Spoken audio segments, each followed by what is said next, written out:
Hi, Nate. Hi, Kiko. How are you? Good. How are you? Good.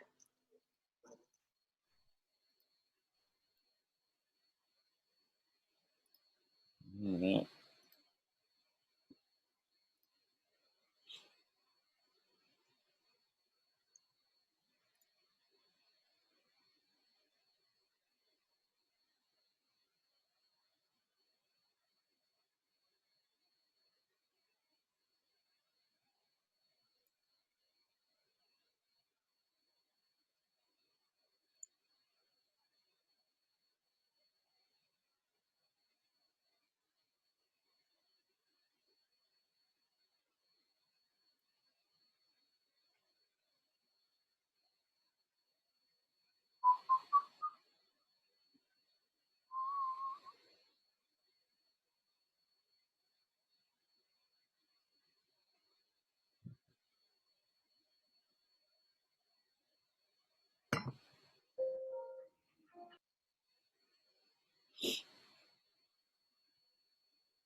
All right. I guess it's 10:30. All right. Just make sure all the committee members are here.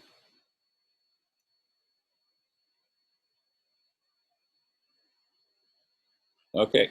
Well, I think I'll pass the admitting duties to Zach now, so we can get started on time. I see all my committee members, so hi everyone, and non-committee members. We will, yeah, so I guess we'll get started. Thanks for coming, so to speak. I know this is a little unorthodox, but I appreciate everyone making this work and um, allowing me to still graduate on time and everything. So this is pretty awesome. Hopefully it'll go smoothly. I've been testing it out the last few days, so yeah, we'll just go from there. Nate, I'm not seeing your screen. Oh, I'm sharing it should be sharing my slide. Oh, you know what? Hold on. I think you're right. I don't think I chose the right. Well, it was there for a second, and then you covered up one set of things. There, now I think. Okay, and then let me start the slideshow again. So now is that better? Got it. Okay, cool. All right. So welcome everyone. This is my digital portfolio dissertation defense. I'm dedicating, my dissertation is dedicated to my grandma, Carol Asman. So I'm dedicating this to her as well. The name of my DPD, or Digital Portfolio Dissertation, or DPD, is Improvising in the Loop, 7 improvisatory loop-based pieces for customized data-driven instruments.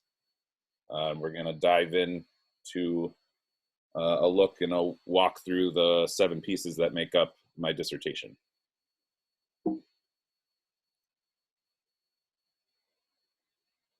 So hence the title of my DPD, musical improvisation plays a vital role. Hold on, I gotta move a window, apologies.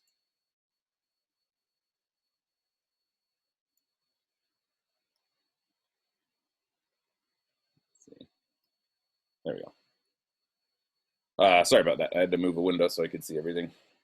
So again, hence the title of my DPD, musical improvisation and loops play a vital role in each of my pieces, both performatively and compositionally.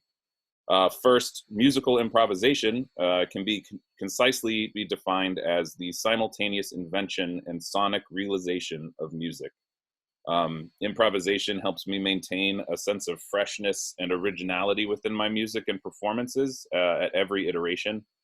And the added level of musical instinct and creativity that becomes necessary when I have to be completely present in the moment of performance is what makes my music enjoyable, interesting, and engaging for me to write and perform.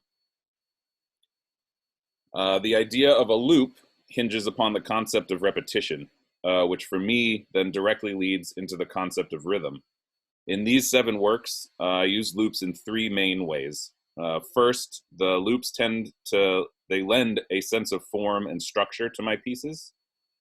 Secondly, they yield really interesting and, for me, fantastic rhythmic and melodic complexities because they can be layered, shaped, and amalgamated together in different ways. And third and finally, because loops and repetition are used so prolifically throughout much of the traditional popular music that influences me, the use of loops in my pieces accentuates my love and tendency towards a more rhythmically traditional style of musical composition, performance, and expression. One of the biggest musical influences of my work is the music of Steve Reich, and specifically his ideas concerning rhythm and melody. Studying and adopting some of Reich's compositional techniques in regards to rhythm and melody and incorporating them into my body of compositional techniques has really allowed me to craft and refine my own personal creative style and musical fingerprint. Reich's rhythmic construction technique has been one of my largest influences, and this technique is described as where I can use relatively simple blocks of sound or melody or rhythm as individual loops and then gradually layering them on top of each other in slightly different ways or in the reverse order for each performance yield subtly different musical outcomes and patterns with each performance and for each particular audience member. This technique is what lies at the heart of my music and draws me to the improvisatory loop-based music of my digital portfolio dissertation. Throughout my time as a student of music and technology, I have noticed a distinct difference in the way that experimental art music written within the Academy is reacted to and consumed by listeners versus popular or commercial music written outside of the Academy. One of the central pillars of my work is to try and musically explore these differences with my compositions and performances. So kind of put another way, academic art music often explores and offers new ways of creating and conveying musical languages or syntaxes, whereas popular or commercial music seems generally more concerned with using well-established harmonic and formal languages that do not impede the consumption, comprehension, appreciation, and support of that music. So it is one of my sincerest hopes as a composer is to create music, instruments, and performances that appeal to both sides of this musical spectrum, and that can be appreciated by both analytical and casual listeners alike. To that end, I utilize traditional tonalities in my pieces. Each of my pieces is composed and performed within a specific key with a clearly defined tonal center and tonic, as well as a more traditional rhythmic style in terms of the patterns, pulses, and beats that I compose and perform within my pieces.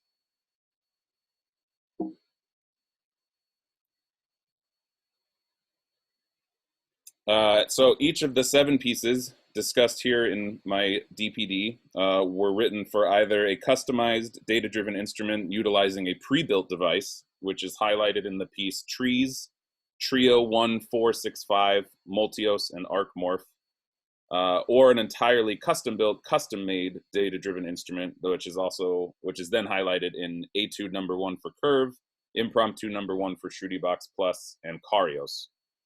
I'm gonna switch slides to a real quick. This is a general brief overview of what exactly a data-driven instrument is. And I will say data-driven instruments and DDIs to represent that.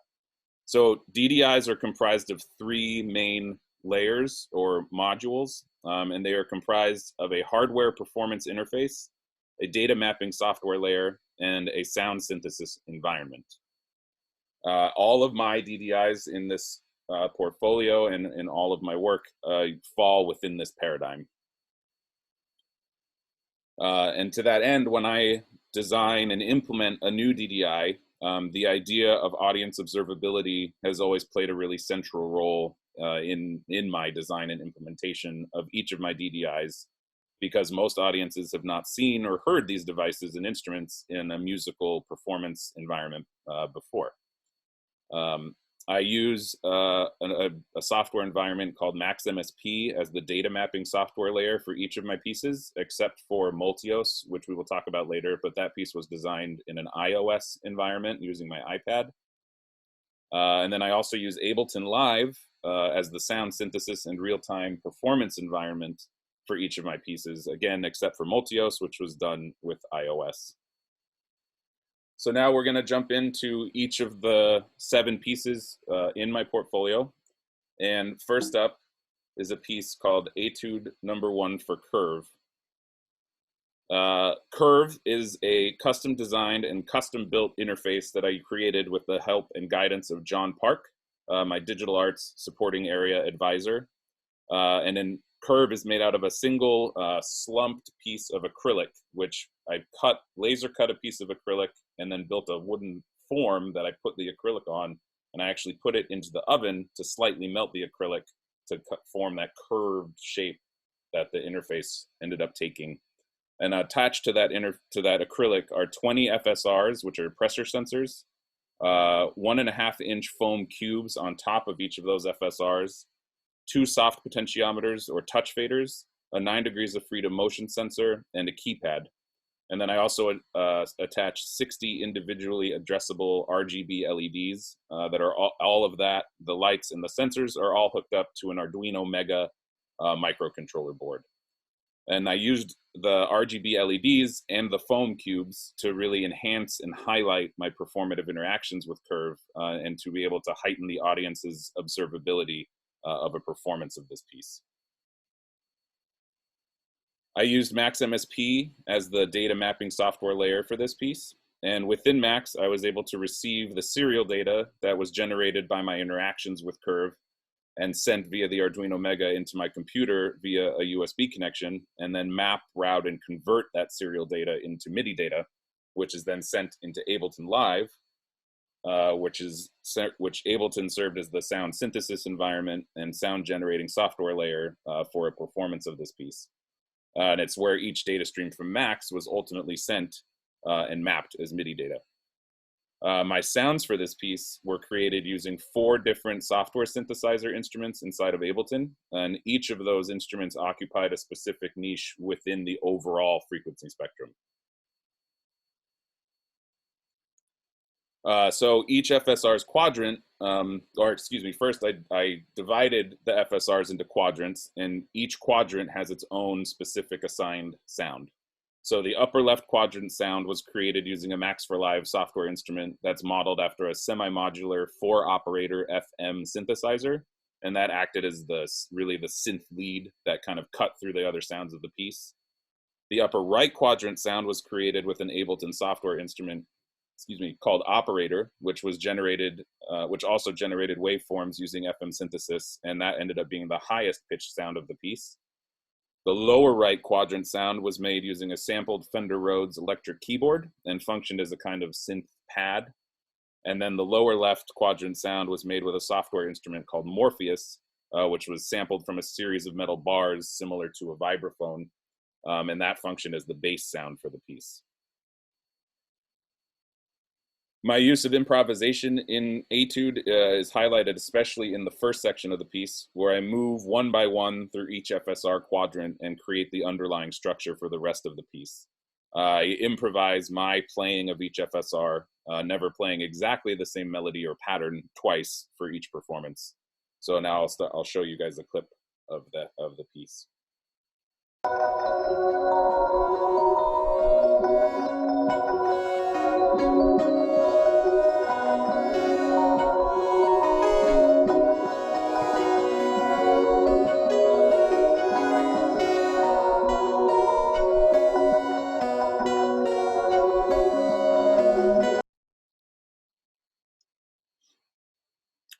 So next, my use of loops in this piece was done with each quadrant's sounds were assigned to each individual FSR as a short loop of melodic material, creating what I thought of as a micro loop that I play with each individual FSR.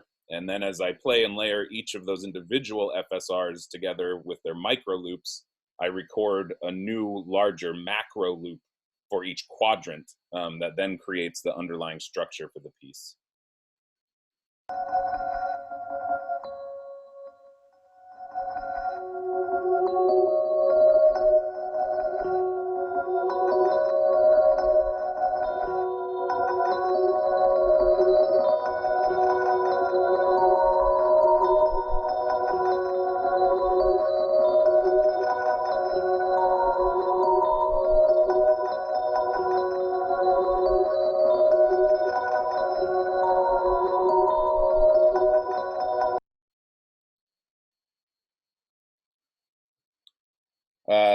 Etude number 1 for curve is composed in 4 sections, with each of the 4 sections of the piece highlighting a different mode of performative interaction with the interface.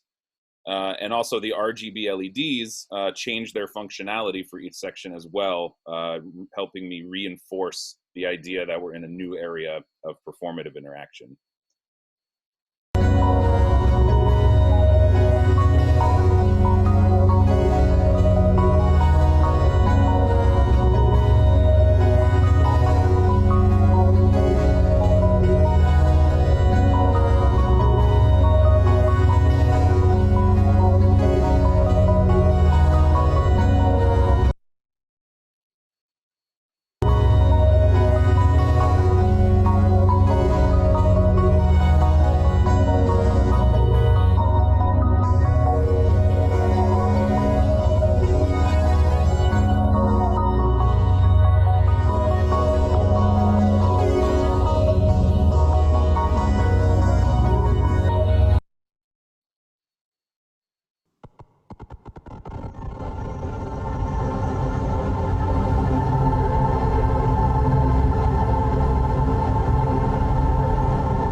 And so each of those 4 clips showed one section of the piece, each of the 4 different sections, and how each section was a different performative interaction, and also how the lights then changed to reflect and highlight that change in performative action.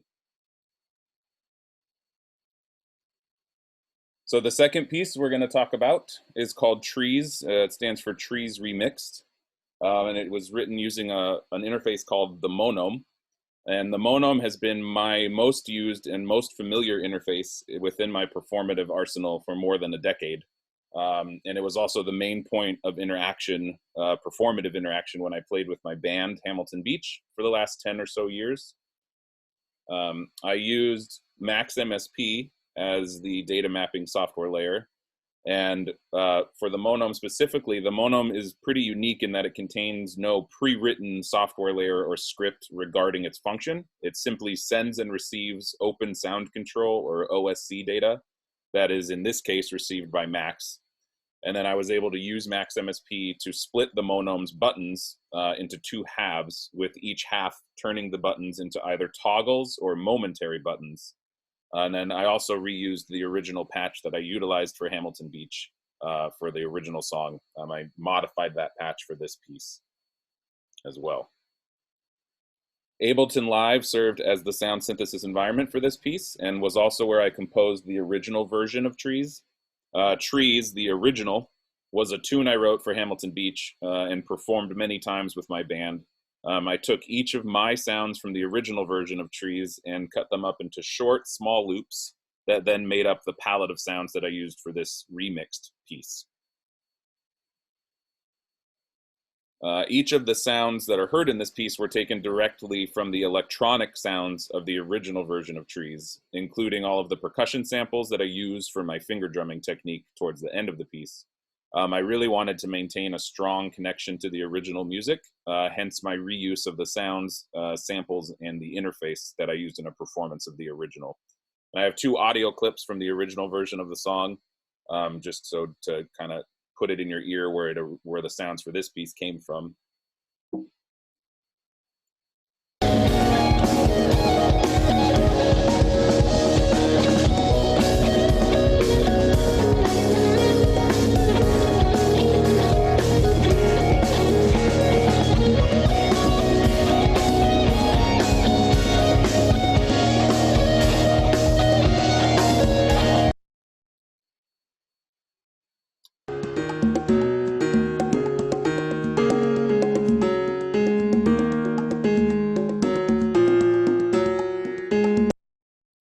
So in those clips, the first one with the whole band, that was with guitar and drums, and I did not sample those for this piece, as they were recorded separately from my electronic sounds that I used for this piece. I use improvisation for Trees in the way that I build up the structure of the piece during the first section, and I never play the same pattern twice, which yields a unique version of the piece with each performance.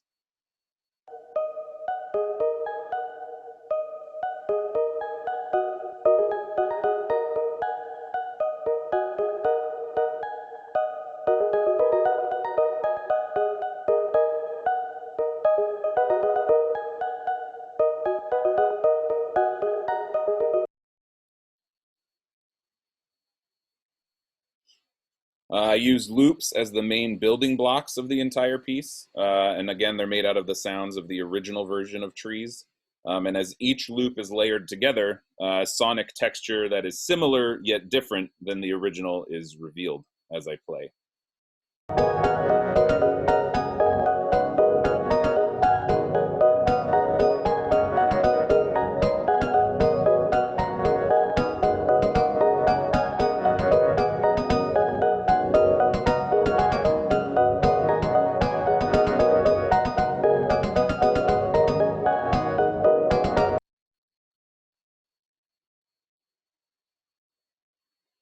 The first section of the piece features the top half of the monome as toggles, and the second section then shifts to the lower half of the monome and features the buttons as momentary buttons that I use for my finger drumming.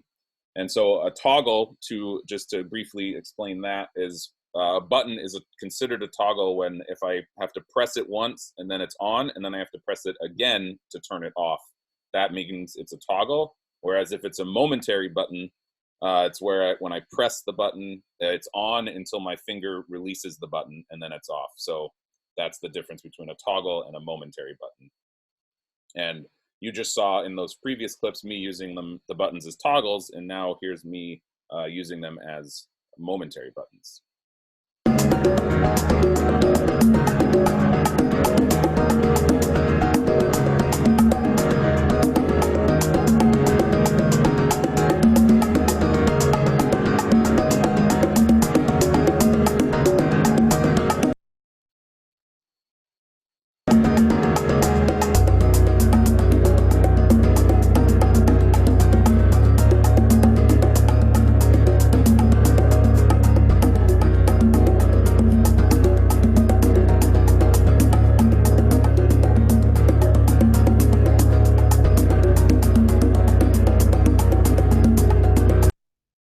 And so that last clip shows me using them and at the same time, both as toggles with my finger drumming and then, as momentary buttons for my finger drumming and toggles with triggering those bass notes. The third piece we're gonna go through right now is called Trio 1465. And this piece is unique in that it is the only ensemble-based work in my DPD. And it features myself on a device called the Roller Mouse Red Plus, Zachary Boyd on cello, and Connor Sullivan on turntables. And my instrumentation and choice of instruments for this piece was inspired by the notion of a traditional jazz trio.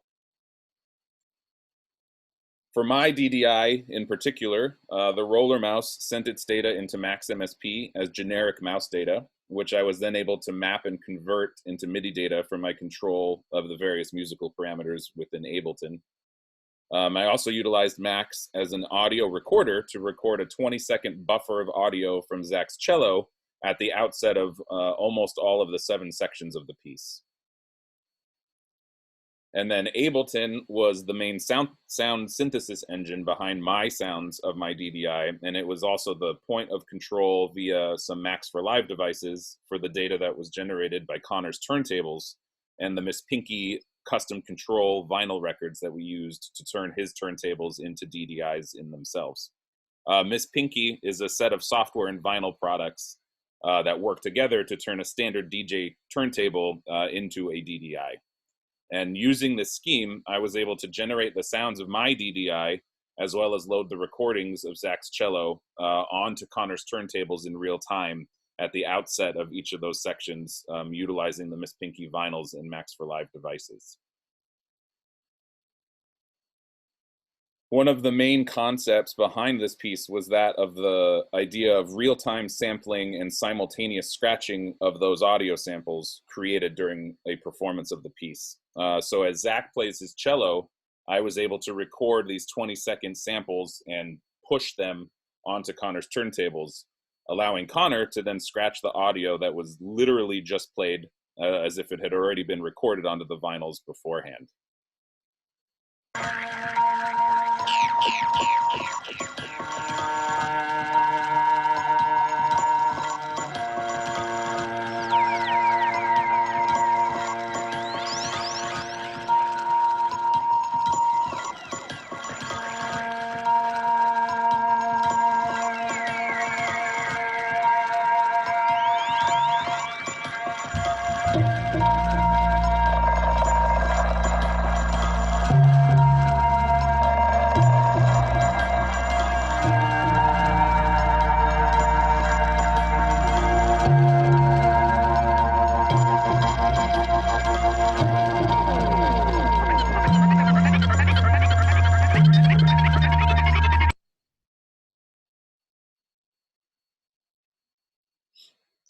This piece, also the compositional structure of the piece was built around the concept of old church modes that were used in Gregorian chant.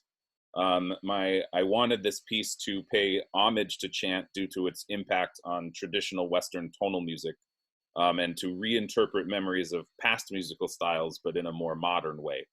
So to that end, I used 7 of the church modes in this piece, and in order of performance, they were Lydian, Locrian, Phrygian, Aeolian, Dorian, Mixolydian, and Ionian.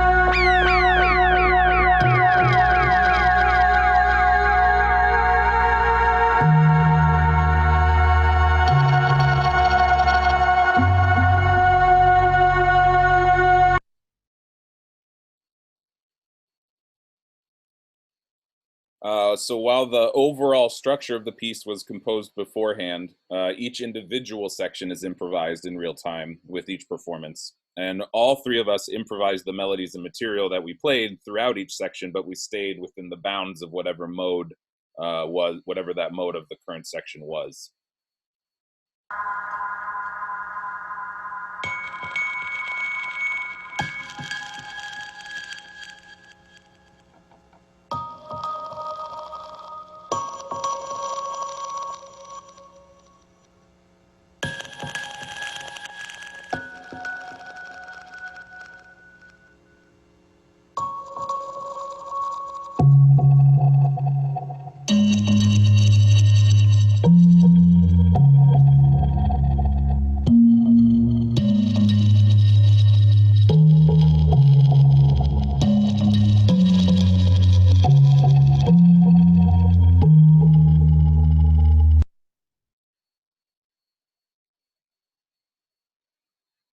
I build loops at the outset of each of those sections with my DDI, laying the groundwork for the rest of that section. And also each of the 20-second sound recordings of Zach's cello are also used as a kind of larger loop for Connor to use and to scratch on his turntables throughout the piece.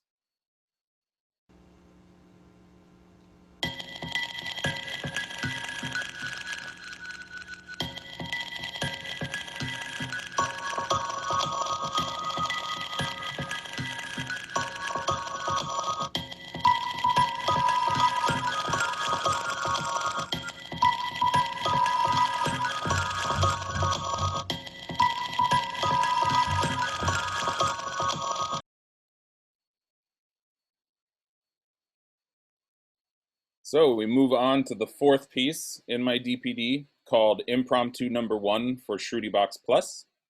A Shruti box, first of all, is an instrument of Indian descent and works on a system of reeds and bellows similar to an accordion or harmonium. My idea was I wanted to enhance and augment the original Shruti box using my knowledge of technology to create a new DDI. So in order to execute those enhancements, I laser cut 3 acrylic plates that fit over the body of the Shruti box because I did not want to permanently harm or change the Shruti box itself with the sensors. So instead, I was able to adhere the sensors to those plates instead of to the instrument itself. And I used a suite of 4 touch faders, 2 rotary, the circular ones, and 2 linear, a distance sensor, and a keypad. And then all of those were connected to an Adafruit Feather D.M.A microcontroller board.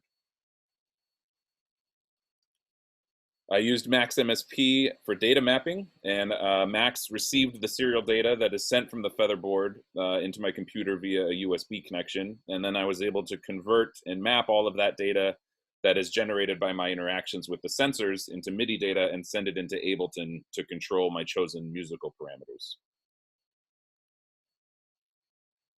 Each of the sounds heard within this piece originate from the Shruti box itself, and then I used Ableton to record and process those sounds in real time.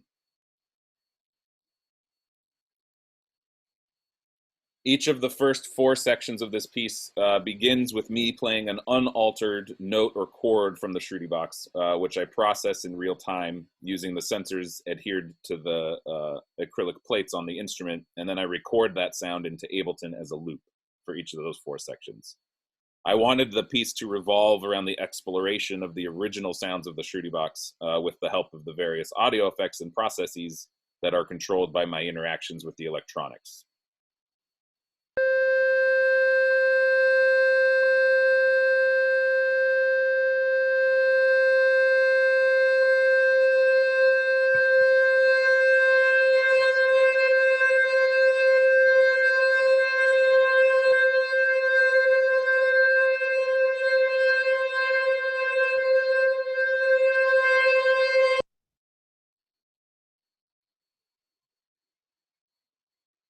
Each section of the piece is improvised in real time, and it's improvised in terms of exactly which notes I play and record as the loops. And my interactions with the sensors are also improvised, yielding differently affected audio for each section of the piece, for each performance of the piece.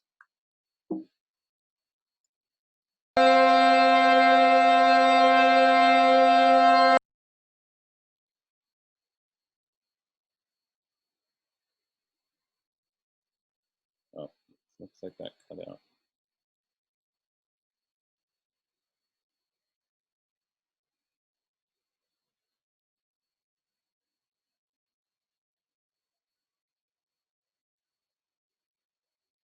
Sorry, I think maybe the audio might have cut out at the end of that clip, but it was showing me performing different notes. I was improvising those notes as I played them. I'm not sure why that cut out. Apologies. After each unaltered note or chord is introduced at the outset of each section, I begin affecting it with the onboard sensors and then record each new affected sound as a loop within Ableton. And then as each section's loops are recorded and set into place, the underlying structure of the piece is revealed.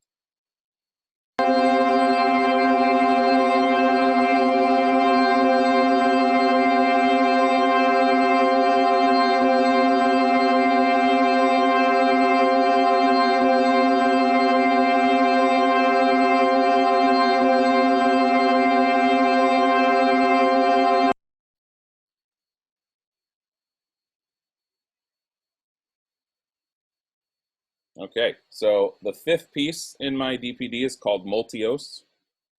And this piece is unique within my DPD as it is the only piece that did not incorporate a laptop or desktop computer in any of its composition or performance. Instead, the composition, sound design, and performance of the piece takes place entirely within iOS on my iPad Pro and iPhone. So for the data generation, I used an app called TC Data to generate data streams based upon my interactions with the iPad screen with my fingers. I was able to split the iPad screen into two discrete sections, each generating a different set of data streams that I was able to route into the other apps on the iPad that I used for the piece. And you can see on the left there that dual screen picture. That's the performance screen of TC Data with the right-hand side and left-hand side of the screen separated. All of my sounds were generated in an app called iDensity and were created using samples from my Shruti box.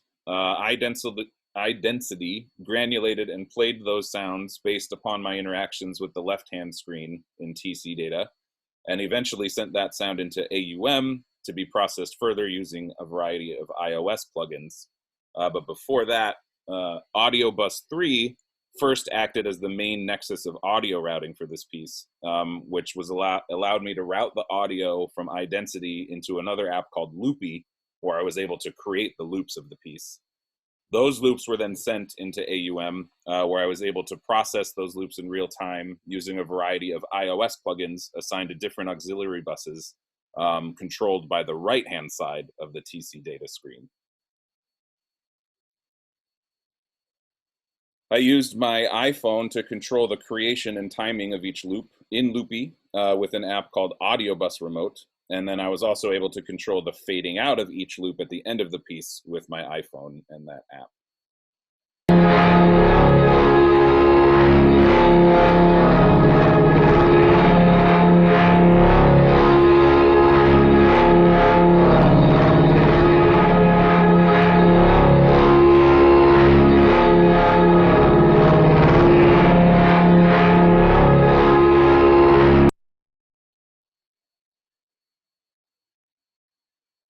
Each section of Multios was improvised in real time, as was the creation of each of the loops that make up the piece's structure.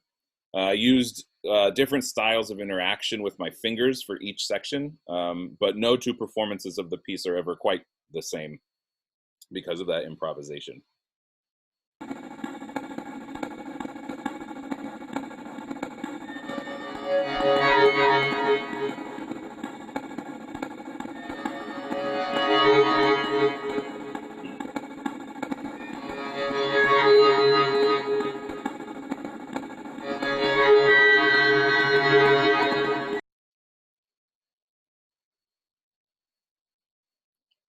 As I said, the main structure of Multios is driven by the creation and layering of loops, and each loop is created in real time through the interactions of my fingers with the iPad screen.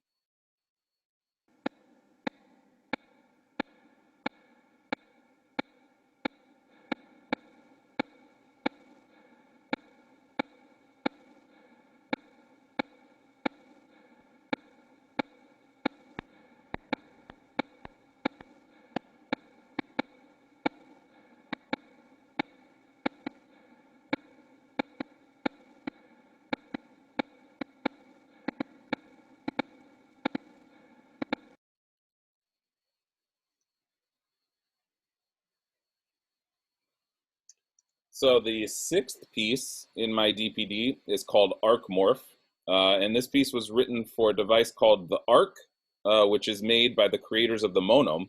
It differs fairly heavily from the Monome, though, in that it features only two dials that control two endless encoders that have 64 LEDs around them, around the dials, that can be used to visualize the position of each dial, and that's the top device in this picture on the left.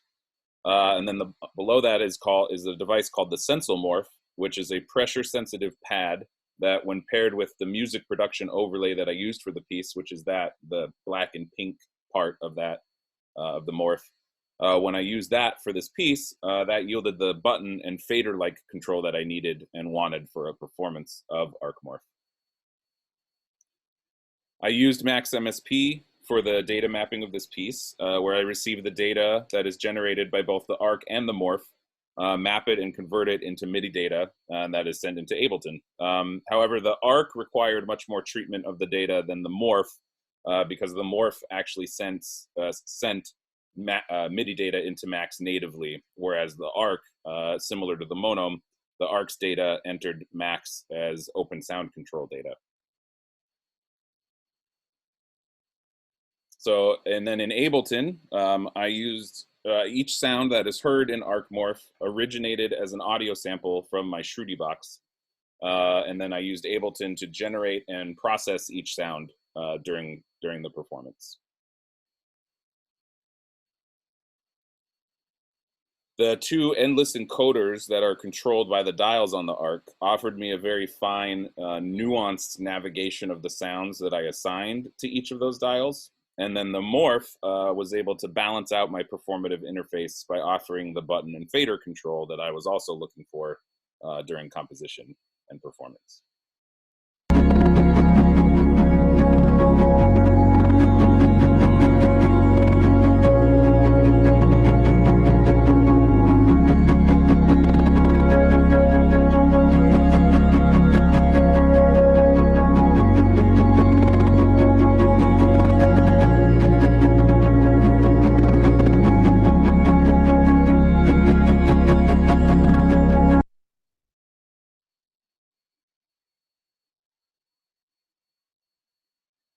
My main idea behind the composition and sound design of ArcMorph was that of a deep and gradual exploration of the richness and complexity of the sounds of the Shruti box. So kind of, I looked at it as kind of an aural zooming in.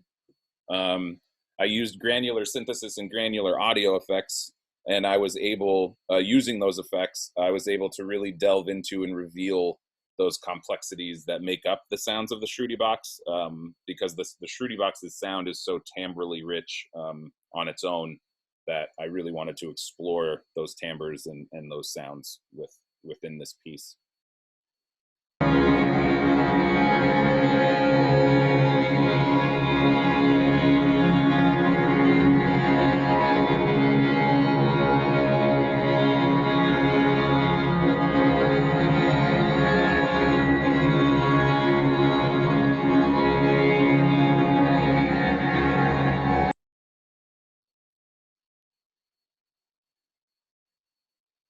My interactions with the dials of the ARC in the first section are improvised from performance to performance, yielding different results with each new performance of the piece. And I also improvised my performance of the morph, where I play a different bass melody with each performance as well.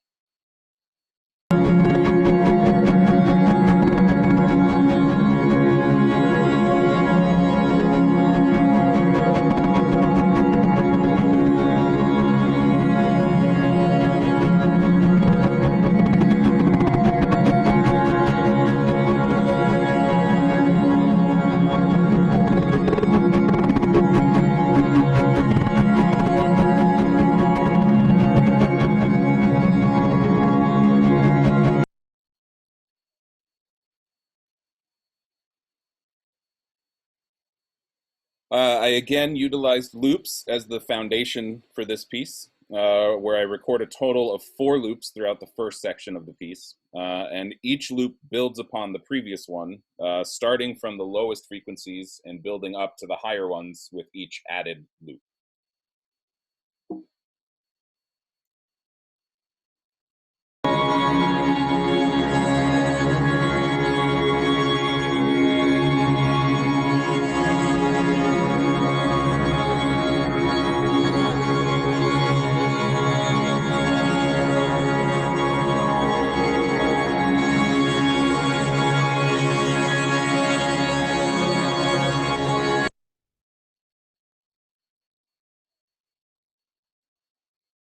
All right, and the last piece we're going to talk about in my DPD is called Karios, which shares its name with the interface itself. So Karios, the interface, is the final DDI that I custom designed and custom built during my time at the University of Oregon. And like I said, it also shares its name with the composition as well. It represents the culmination of my studies as a student of music technology and digital arts. The enclosures for each piece of the interface, which I call stones, so those enclosures are made from an uncommonly rare wood called ancient kauri, which is the oldest workable wood on the planet. And each of the pieces of my interface are carbon dated at between 30,000 and 50,000 years old, which is older than the last ice age. I wanted to juxtapose and amalgamate something so organic and ancient with present day technologies. So housed in each stone are a suite of sensors, including 5 RGB backlit buttons, a 9 degrees of freedom motion sensor, touch fader, a joystick, and a distance sensor in the right hand stone. And those are all those sensors are connected to an Adafruit Feather MO board in each stone. I used Max MSP for data mapping, but most of the actual data mapping and conversion of the original data was done on board the Feather MO boards themselves. So Max still used it for data mapping, but I also used it as a calibration hub for the data that's being sent from each stone. The data that is sent from each stone was already being sent as MIDI data into Max, so it didn't require quite as much data mapping as some of my other pieces. Each of the sounds heard in this piece, again, originated from my Shruti box, as that was the main theme of my second doctoral recital. I used a combination of granular synthesis and audio effects to create the sounds that I used for choreos.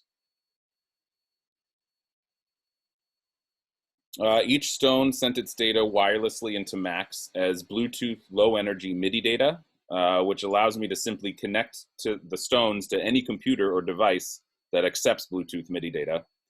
And because the stones are wireless, they afforded me a greater freedom in terms of performative actions during the piece. And they are also highly observable to an audience because I can move them around or off of the playing surface during performance.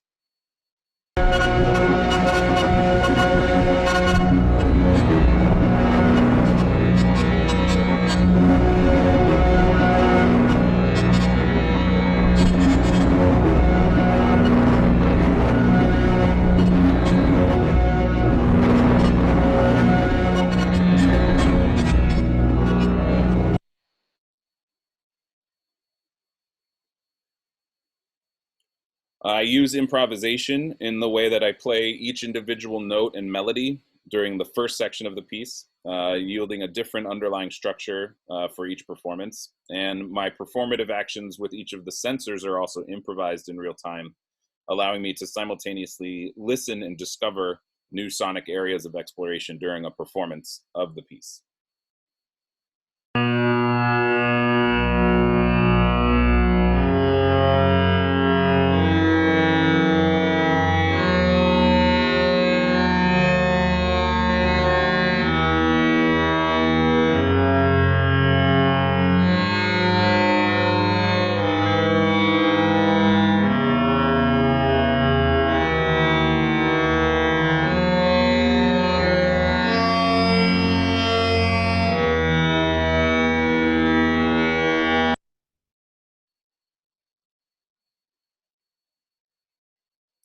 I record loops of the sounds and notes assigned to each stone during the first section of the piece, and then that forms the backbone of the rest of the composition in real time. Because the joysticks were relatively unobservable to an audience member during performance, I actually ended up using them to control the creation and timing of each loop. And those joysticks are on the top of the stones, controlled by my thumbs. And it actually ended up being a really great way to control the creation of those loops that I needed.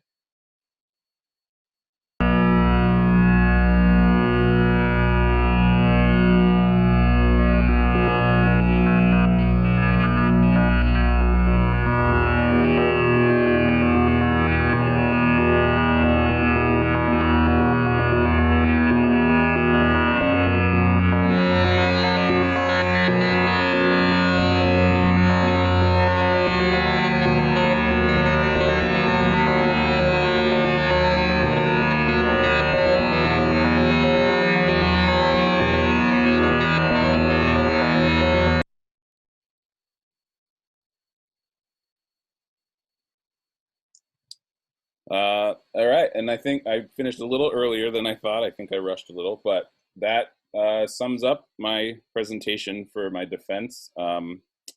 I wanted to take a second to thank people. There are way too many people to thank individually, so I want to extend my sincerest thanks to my committee, my teachers and mentors along the way, my family and my friends for somehow putting up with me and navigating me and helping me through this entire process.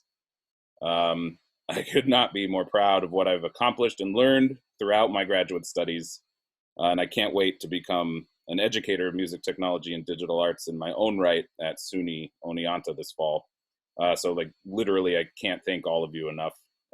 Y'all mean the world to me, and thank you. And may the force be with you as well, because why not? Yeah, so I think that's it, really. I see Jeff clapping, but I can't hear him. So I'm gonna stop sharing that. Okay, so yeah, I think I'll turn it over to Jeff now I'm not sure what we do now. Well, let's start by let's just open it up for some questions for maybe we'll start with the committee. Each one of us can ask a single question, and then we can open it up to some of the others who might have a question. Okay, cool.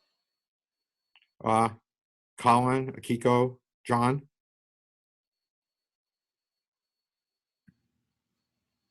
I'll jump in. Thanks, Nate. Hey.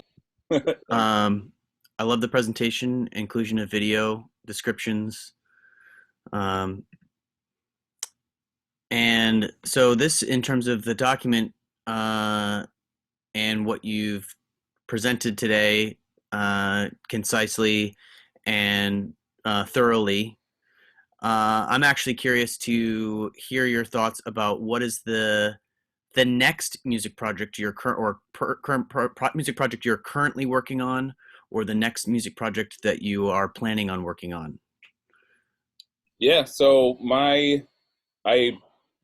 lately I've basically been working on just my dissertation in defense. So I haven't physically started building anything or working on anything yet, but I have had an idea in my head for about a year that I want to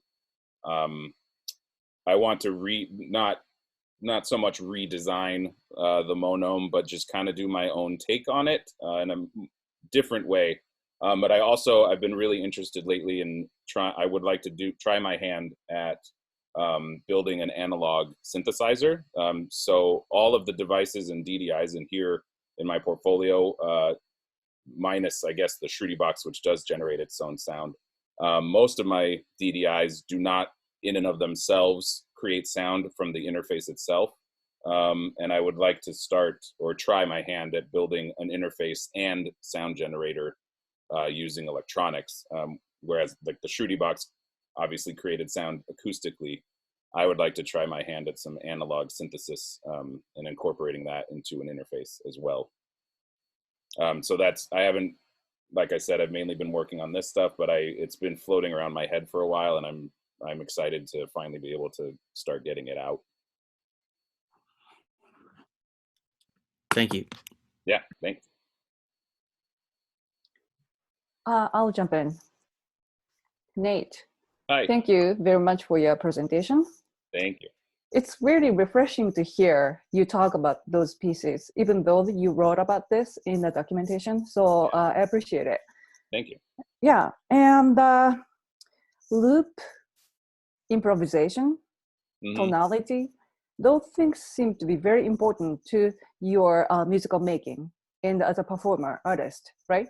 And those practices also extend to how you design your custom instruments and interfaces, plus how you pick those like other interfaces that you turn into instruments. Then yeah, I have more than one question, but I'll stick with one question for now. Okay. Yeah, so I appreciate those aesthetics and also your philosophies. And I'm also interested in to know how those improvisations improvisation sessions created different results in music? Because especially you talked about like curved trees, Akimov, you clearly said that results are different every time when you perform. But is it completely different from what you expected? Did it ever surprise you while you're performing? Or you are always in control of what kind of area that deviation can happen? So could you talk more about that?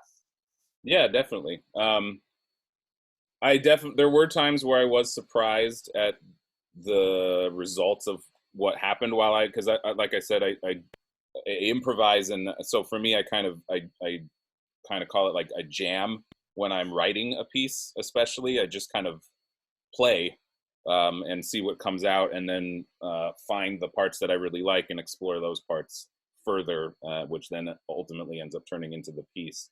But when I'm performing a like finished composed piece of music, it's I occasionally I've been surprised, like something unexpected has happened, but I do practice the pieces over and over and over again, and so even though they're improvised, they're still comfortable, and I still know the route through the music.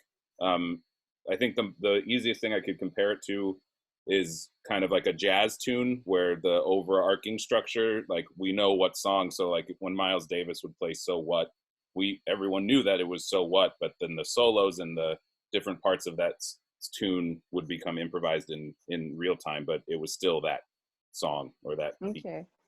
So it's never the same, even though you keep practicing.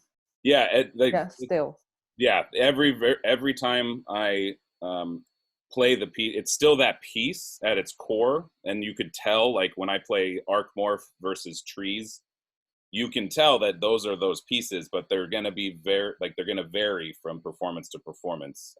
Also, like my favorite band called STS9, they're an electronically based jam band, so I'm very, very familiar with a lot of their songs. But every time I see them live, and they play my favorite song called Circus, it's always exciting and interesting because it's different every time. It's still that song that I love, but it's different. It's unique to that one performance, and that's really what interests me about the improvisation part of music, and why I love it so much and utilize it so much in my music. Thank you. Yeah. All right, so I'll venture a question. First of all, thanks so much. Like, it's such a beautiful body of work and such a pleasure to listen through them, as well as having had the chance to hear a number of them live this last year. Yeah, definitely. Thanks, Colin. So, this question partly comes out of the framework which I've been working with you in, that is art classes, visual art classes, where again, you've been dealing with compositional structures in that context, but that different framework sets up kind of different outcomes. And so I'm really interested in, at the beginning of your talk and at the beginning of the written thesis, you talk about the difference between kind of traditional instruments and then these instruments that you're building, which are, the energy. I think the direct quote is the replacement of energy for data. Right. Right. And then within that, and for each instrument, you talked about how the data was generated and then how the data was mapped, right? So there's this kind of break from convention. And in the Strutty box, we see a progression from the analog instrument to the electronic. And at the end of the piece, you're actually no longer playing the instrument.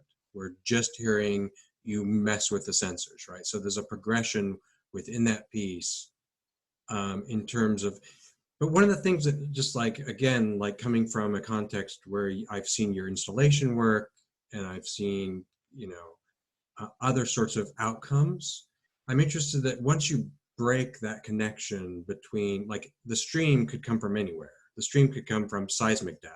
Right. And yet, in terms of the outcomes for these instruments, the outcome is a performance which fits very directly within a set of conventions of musical performance. Right. And so I wondered about, I mean, again, like I think you addressed this in the thesis, but just not directly. And I wondered if you could talk about that your adherence to conventions of performance, of musical performance in relationship to the work, into the terms of the body of the work. Right. So I think that kind of, for me, I said, I think like I mentioned my kind of tendency towards traditional, like what I think of as more traditional music, Western tonal music. And I think that helps shape and inform how I look at my body of work. I've always wanted to write, like the music and the performances that I do and write and perform. I want people, like basically, I want people who don't necessarily study art and music to also have a connection with my music, which for me, I don't always have. And I like in talking with people at concerts and stuff like that, there's kind of been this difference between what I consider music in the academy or experimental or whatever you want to call it. So I always try when I'm writing a piece of music, so to speak, I try to stay within what those definitions are to me. So when I'm writing a piece of music, I want someone that doesn't study music or has nothing to do with it, some random person can see it and identify it as a piece of music that they hopefully enjoyed and could connect with. So I personally make those decisions and those I impose those boundaries on myself when I call it a piece of music, as opposed to like a sound installation, like with Zach and I have done a lot of that. For me though, there's a big difference between an installation of sound or a sound art versus music to me, and so I consider myself a music composer, and I love working with installations and sound, but as of for most of my studies here, it's been as a musician and composer rather than necessarily a sound artist. Although that I do consider myself a sound artist because I design the sounds myself and all that. But yeah, does that answer your question? I think you're getting at it. I mean, I do think that it seems like a key piece is the delivery, the format of delivery follows traditions of reception, right? Yeah. So the question of the reception of the audience makes sense in the context of the wider things you've said.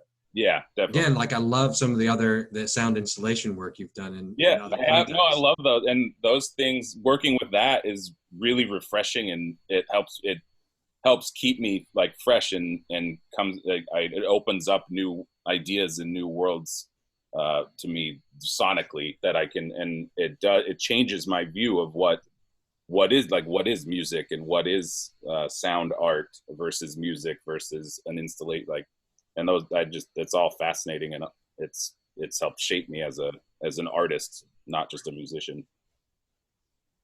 Great, thanks. Yeah, thank you. Well, I'll jump in here for a moment. So in a couple of instances, you identified that you were using church modes in your pieces. Yeah. But in the other cases, you did not identify what the pitch material was of your tonal. What is your tonal material? Can you spend some time and discuss some of those, especially the ones that are different from that which are traditional church modes? Yeah, sure. So I discovered a few years ago that I have a connection. I don't know what, but I love the key of F sharp major, and so most of this, I think, except for Trees, which again that was the remix of that original Hamilton Beach song.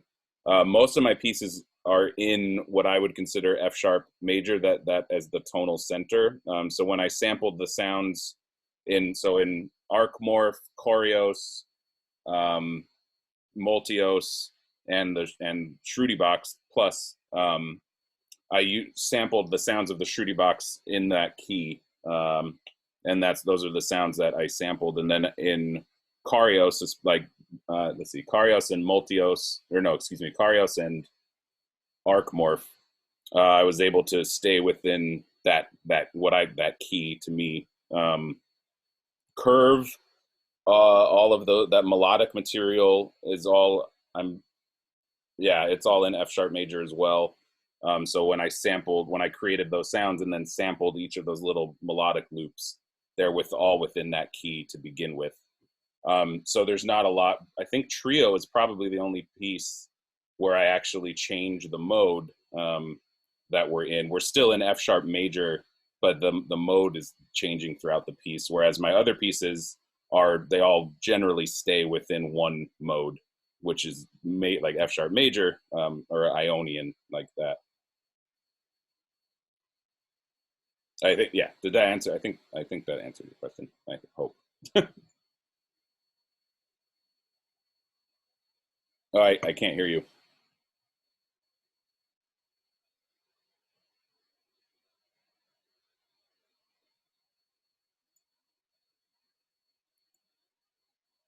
Jeff, I think you're muted. Yeah, I can't hear you, Jeff.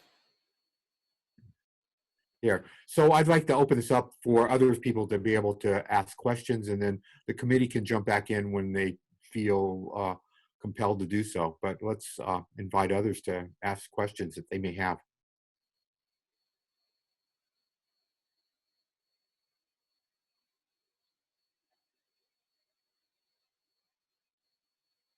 Hello, from the father.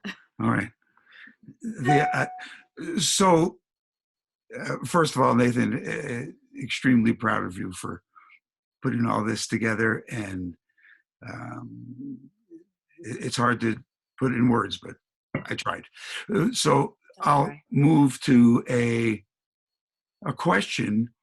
This I've wondered, because we've talked about this a long time since you've been involved in school and developing your degree now and getting to this day. This balance, this combination of the academy and the popular or more commercial side of music. And I think it's so important to you, and maybe you could explain it a little bit further, that human emotional connection that you see in the creations that you put together. And when you do that, and when you're looking for that balance between those two sides of what you're creating, do you have any sort of preconceived notion of what that's going to look like in a particular piece? Do you just end up with whatever that balance is by the nature of how the piece came together?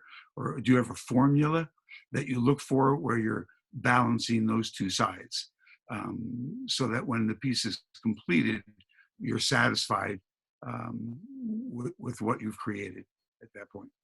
I wouldn't say that I have a formula necessarily. Like, a lot of my pieces, at least the ones I've talked about here, come about based on based on the interface that I've built or that I'm using. But musically, it's also how I write my music for Hamilton Beach, like that project. I would kind of usually just start with an idea of a vibe, basically, like a type of just an overall feeling of the type of music that I was going to set out to write for that piece, whatever piece it was. And I kind of I start there and then begin to tinker and play with sound in Ableton usually.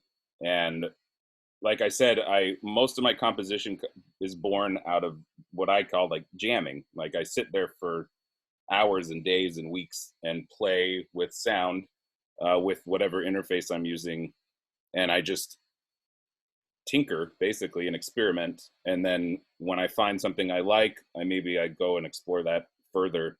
But I generally don't have like a preconceived I get, well, for each individual piece or song I write, like I said, I have an idea of a vibe or a tone, not tonal, like, but like a tone of the work, and I just kind of go with that. So it's on a piece by piece basis. I don't have some. I don't think that I've ever recognized in myself. I don't have an overarching like formula that I always do. I kind of just tinker and experiment and see what comes, and then refine that over and over and over again until it becomes the piece. All right, so just a quick follow-up, and then I'll stop to give others a chance. But what Colin alluded to a few minutes ago, the performative part of what you're doing, it seems is very important to you. And since it's improvisatory, every time you do perform, you must, to some degree, I would think, depend on the audience's interaction with you. When a person in theater performs, they're feeling, as you talk about vibes, what the audience is sending to that performer. And that's a collaborative effort. And it's different for every audience and every performance. I assume that that's the case with you as well. And that's one of the reasons that you're gearing this to be a performative art, not just something to be hidden away and academic that way, but actually to be performative. Yeah, definitely.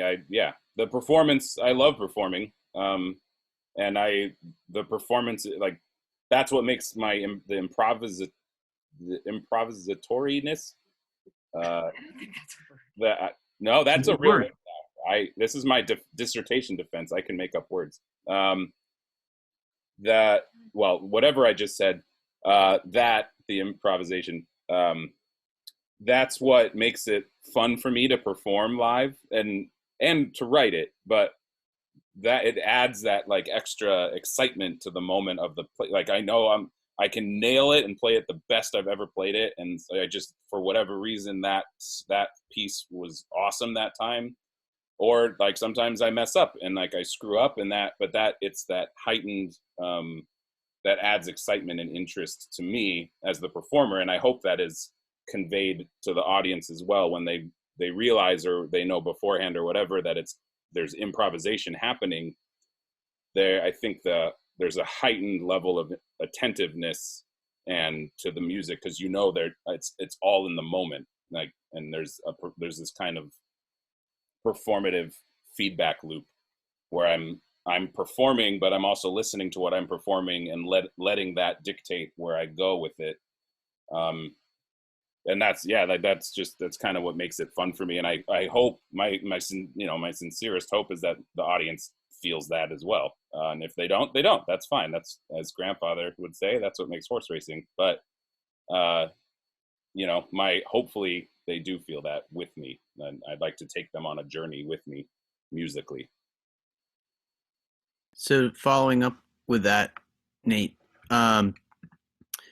with that kind of concern of merging audiences and the performative nature of this work, I know you didn't really talk about it in the thesis, but can you kind of talk a little bit more about performances or performing or plan to perform kind of your set of instruments or works out in popular venues or additional venues? Yeah, for sure. Either that you've done currently with this set or set of instruments or pieces, or future plans with that. I want you to talk more about that. Yeah, like I said, especially with my band, I've played a lot in a lot of venues around Eugene and abroad. But I want to, like, before the pandemic stuff happened, I was hoping to I wanted to basically give a recital of all of these pieces in my DPD at Tracktown, or not, excuse me, not at Sessions, because they do these live video streams. It's a local venue here in Eugene. And I would love to play these pieces outside of school would be awesome. And I've done that before. There's a few events with Harmonic Labs and with the city of Eugene, the Beam Festival, like those kinds of things where I'm out in public, in the square here in Eugene and playing those pieces for whoever happens to be there. It's less formal of a recital sort of thing. And I'm always interested in that. I love doing that and introducing people to what we do in the academy and at school, and that's always of interest to me, and I love doing it too. I would love to do this particular degree was hard because each piece I had to write so much music all the time. I was always working on something new. So I'm actually really excited to go back now that this is kind of over. I want to revisit, like, I haven't touched curve in, like 2 years almost. But I was really, really proud of that, and I would like to refine that even further. And so I'm really looking forward to revisiting a lot of these pieces and these interfaces, and hopefully performing them more and for new people and that kind of stuff for sure.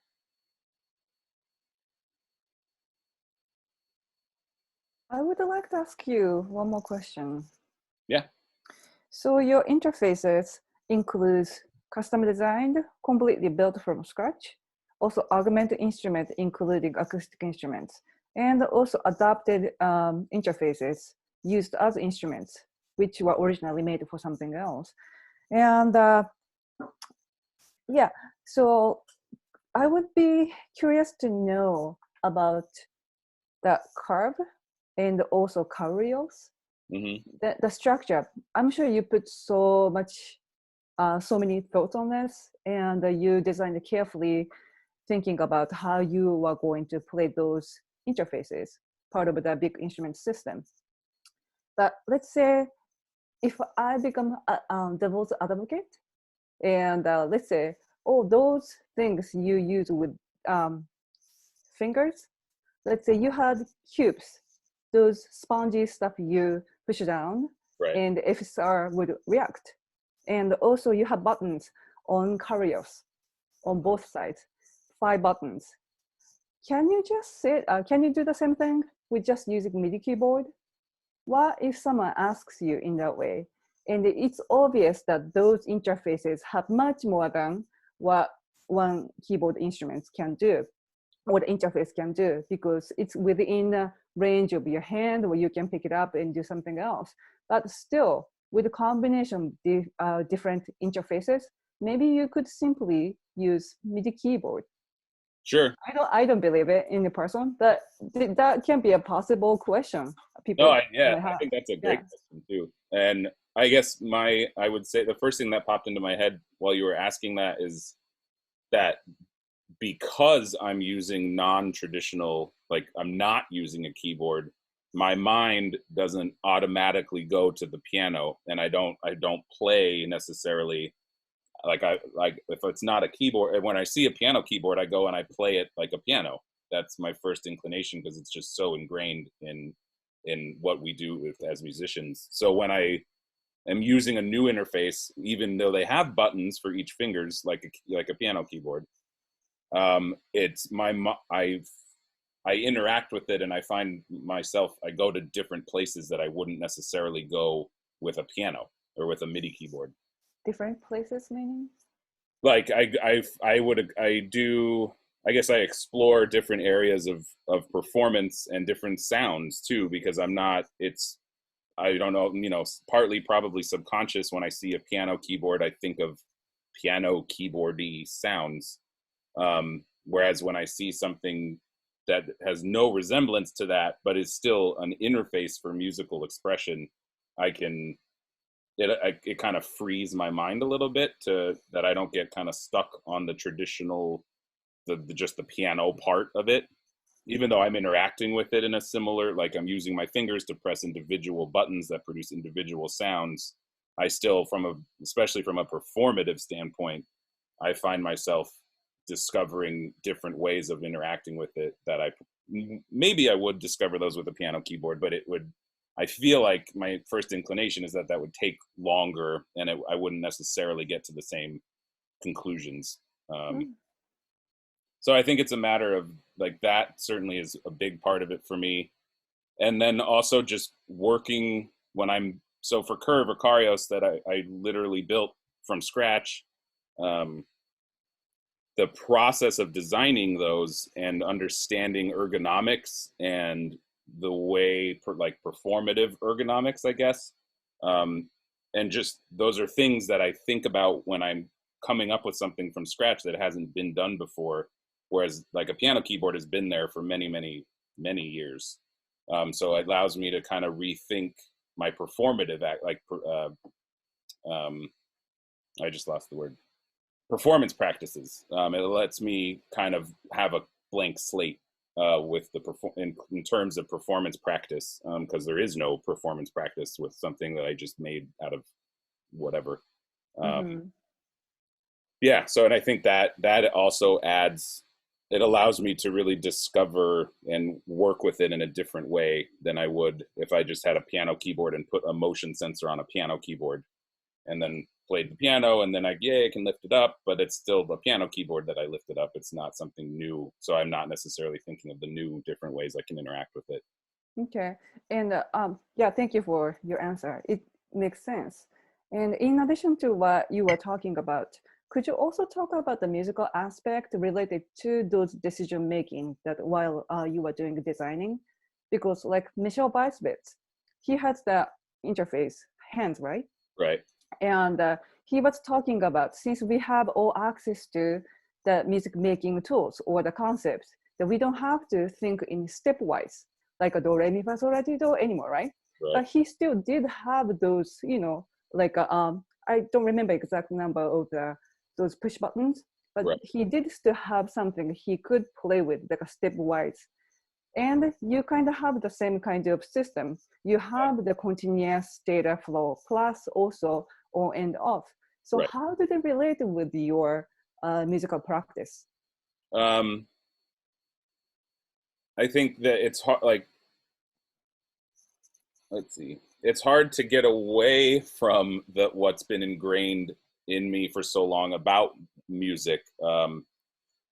And it's, I guess it's kind of like, I think I love buttons. I always have, as I think most of you know, when it comes to music. And I think I like having something to hang my hat on, as it were, that I'm familiar with like, if I'm using an interface that's like brand new, way much different than I'm used to, with some strange or not strange, some novel way of interaction that I'm not familiar with and not necessarily comfortable with, that informs and would shape and inform the way that I wrote a piece for it. So for me, like I said, I think part of it feels safe and comfortable to use buttons because I understand, it just makes sense to me. And that also, I think, informs and they're linked, like that, and my kind of my tendency towards more traditional tonal music and rhythmic music. I think those probably are linked in my head.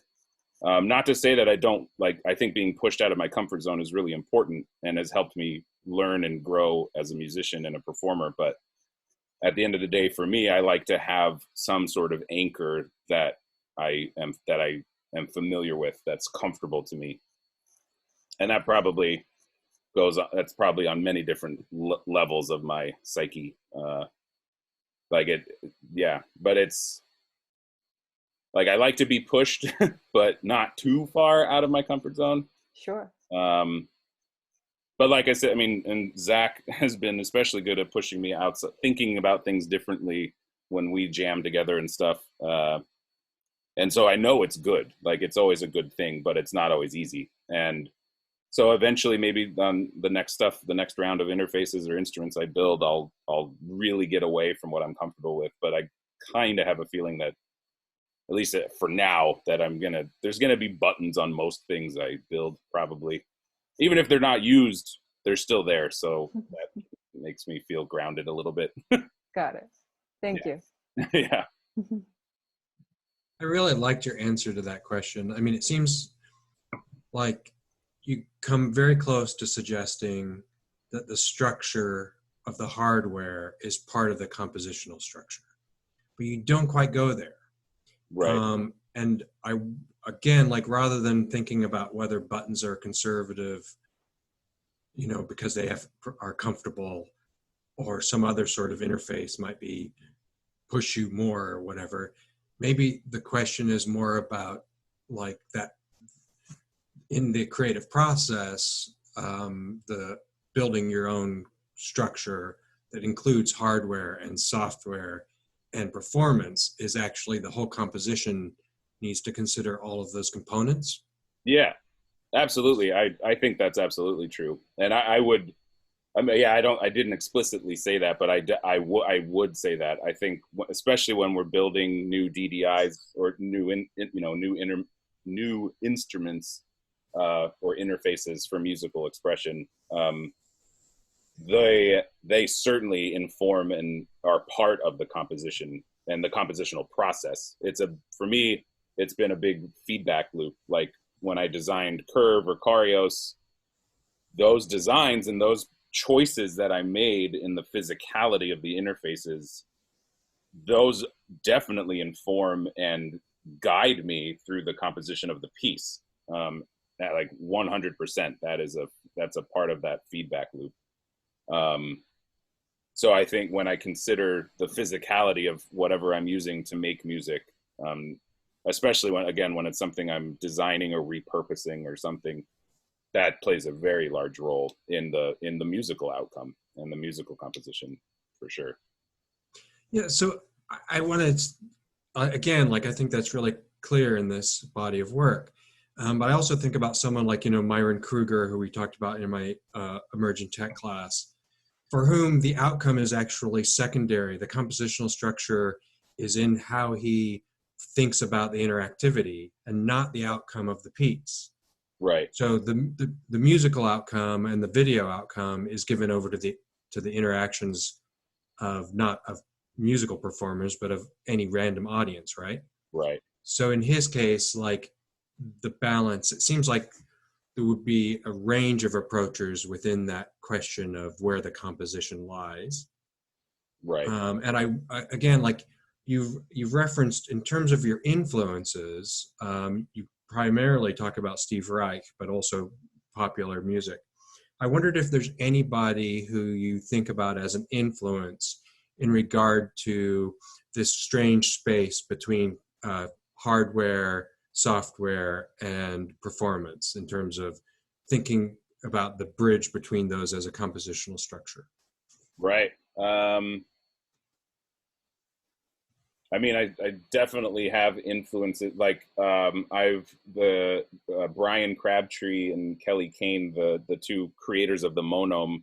I was lucky enough to meet them a few years back and talk to Brian, especially about how he came up with that, because the Monome became such a kind of this like a hit in the boutique world of electronic musical interfaces. And the minimalism within that interface is really attractive and interesting to me. And I think they have certainly been an influence to me, Brian and Kelly. It's not so much in the physicality of the interface, but just the building of something new out of electronics. Like, so Bob Moog has always been up there for me in terms of sound and hardware. And just the way that and Buchla, like the analog synthesis, has really become very interesting to me, especially within the last few years. And so I think those are absolutely influential. And then, in terms of popular music, like I said, my favorite band, STS9, just the way they work as an ensemble and their integration of electronics and acoustic, like traditional acoustic instruments, I look to and I'm influenced and inspired by a lot. I think, yeah, I mean, and like lots of people I've met here in the academy, like my fellow students and people I've met at the conferences at NIME and ICMC and stuff like that. Just the guys, I can't remember his name right now off the top of my head, but the guys who created Bella, which is it's a new system, kind of like an Arduino, but for sound specifically. And the guys I met, the Pete, I can't remember, Niober, I think is his last name, the guy who created the Sensormorph. I've been lucky enough to meet a lot of these people, and they've all been influential and really influential and inspiring. Great, thank you. Yeah.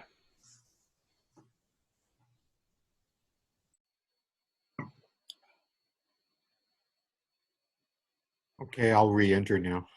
Wow, you went far. I do really want to encourage others who have questions to please speak up. It's really kind of a public event. This is kind of a simple question, but it's an introspective question. In your dissertation, and even today, you've talked about the issue of observability and the importance of what the audience sees, and assembling a multimodal articulation of your expression. So we know that sound comes to the audience, but they also see stuff. Right. And seeing what you do as you operate the interface, of course, is all important. But there are things that you do in your performance that are not performative, yet we see, yet I feel certain that an audience would ascribe meaning to.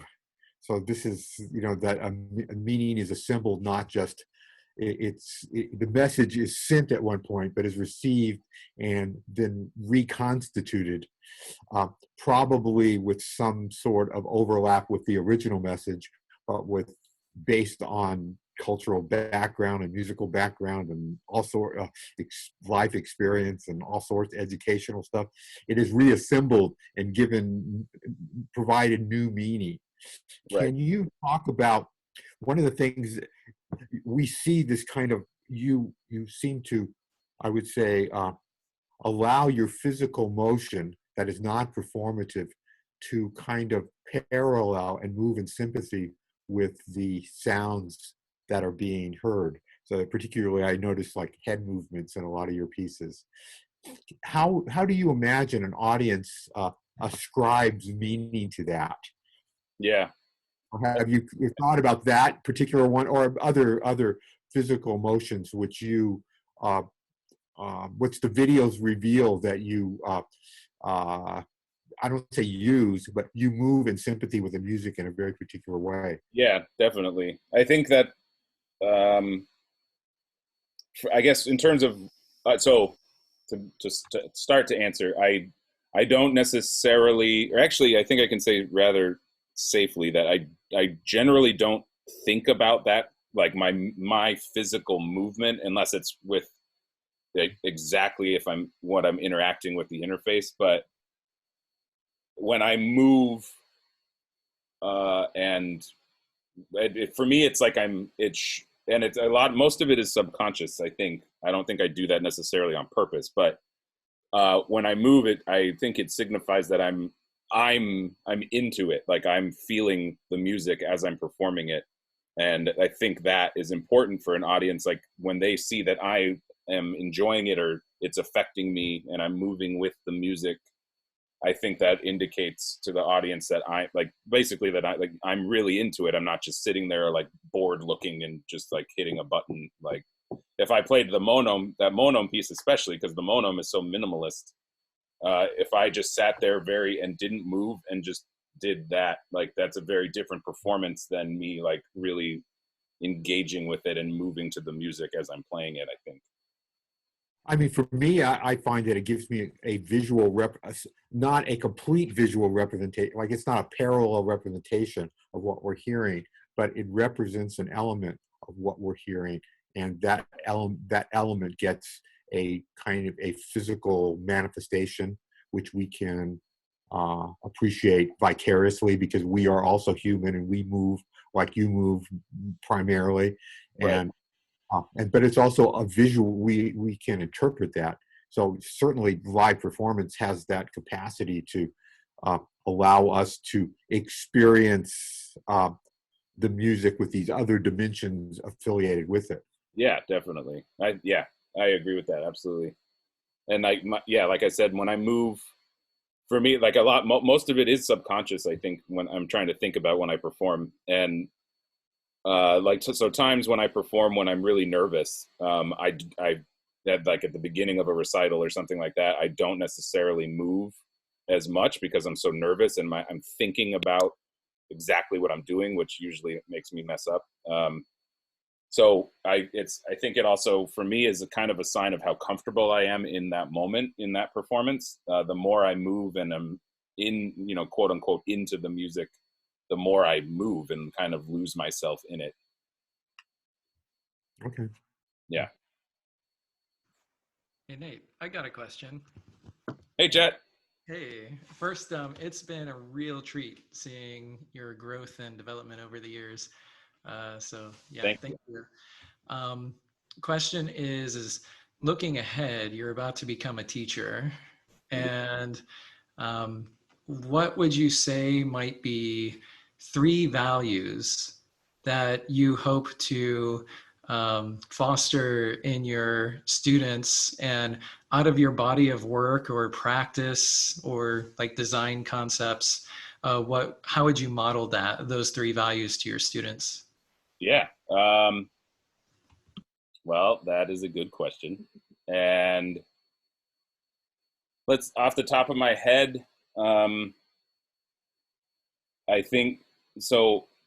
The importance of art and music, just in general within our society, I think is a value that I would like to impress upon my students, and how important what we do is. I know there's people out there that think art is it's just art, it's just stuff to look at or listen to, and like it doesn't actually do anything. And I think that obviously I think that's wrong. And I would want to impress upon my students how important that is in the world, just art and music in general. Second, I think, like, even though I do have a tendency and a predilection towards traditional styles of musical expression, exploring and developing and experimenting is so important to creating new, because I love popular tonal traditional music, but without experimentation and just new shit, nothing would evolve. I think evolution is really important, and so that even though I don't necessarily experiment to the extremes that I've seen other people in music do, I still think I appreciate and respect how important that is. And I would like to impress upon my students. And then, I mean, it sounds a little cliche, but art for me, staying true, like, again, it does sound really cliche, but staying true to yourself as an artist, and not, like, art is subjective at the end of the day. As much as I think I'm right about everything I think, I know deep down that that's true. No, just kidding. I know that that's not true. And so people aren't going to like stuff you make, but there will be people that will. And it's letting go of the negative, but also utilizing that negative feedback or criticism to help yourself grow. But I think just staying true to yourself as an artist and musician and composer, or whatever your medium is, staying true to yourself and your ideals and your ideas is really important. And it's also really hard. It's a lot easier said than done, I think. But I would hope that my students would feel that they can always make what they want, and regardless of the reason or whatever, like, I'll still, if they're true to it and care about it, that's reflected in what they've done, regardless of if it's like correct or whatever, yeah. So I think that's probably the third thing I would say. It's a very thoughtful response. Thank you, Nate. Yeah, thanks, Chet. Good to see you too, by the way. Hey, Nate. Yes. Hi. Congratulations, my guy. This is really cool. I have a question for you. Yeah, go for it, man. Hey, so you kind of touch on synthesis, modular analog synthesizers. We know that you patch those with chords. Right. You go in and out and frequencies and so forth. I'm just curious, in terms of an instrument level, how do you see removing that or potentially evolving that into a real-time dynamic synthesis in the future? Are you waiting for technology? Is it here? Because as you know, I love this stuff. Yeah. And I really would like to see a real-time performance at a synthesis level, as you talk about. I'm just curious if it's there, or if you're looking for the future of things that aren't quite there yet from a patching point on how that works. Yeah, from for an sure. instrument level. That's a great question, man. So there are a lot of performances already where people do like live patching. They have a big giant Euro rack or a synthesizer or something, a modular synth up there on stage with them, and they literally are patching those cables in real time, and that becomes part of the performance. What I'm more, for me, I talked about wanting to build a new interface or instrument that involves synthesis within itself. So the way I've kind of visualized that in my head is I'm not as into the whole live patching. I think that kind of turns it into more, in my head, kind of more of a process-based piece, where the piece is the process of patching those sounds, whereas instead of performing with those sounds, I think there's a difference. So for me, I've been thinking about, and so when you use those patch cables, you're creating connections for the electricity to go to different places and affect the sound in different ways. So maybe if for whatever I build, I would build it like I could have a button that creates a connection between like a patch cable and but as a button kind of.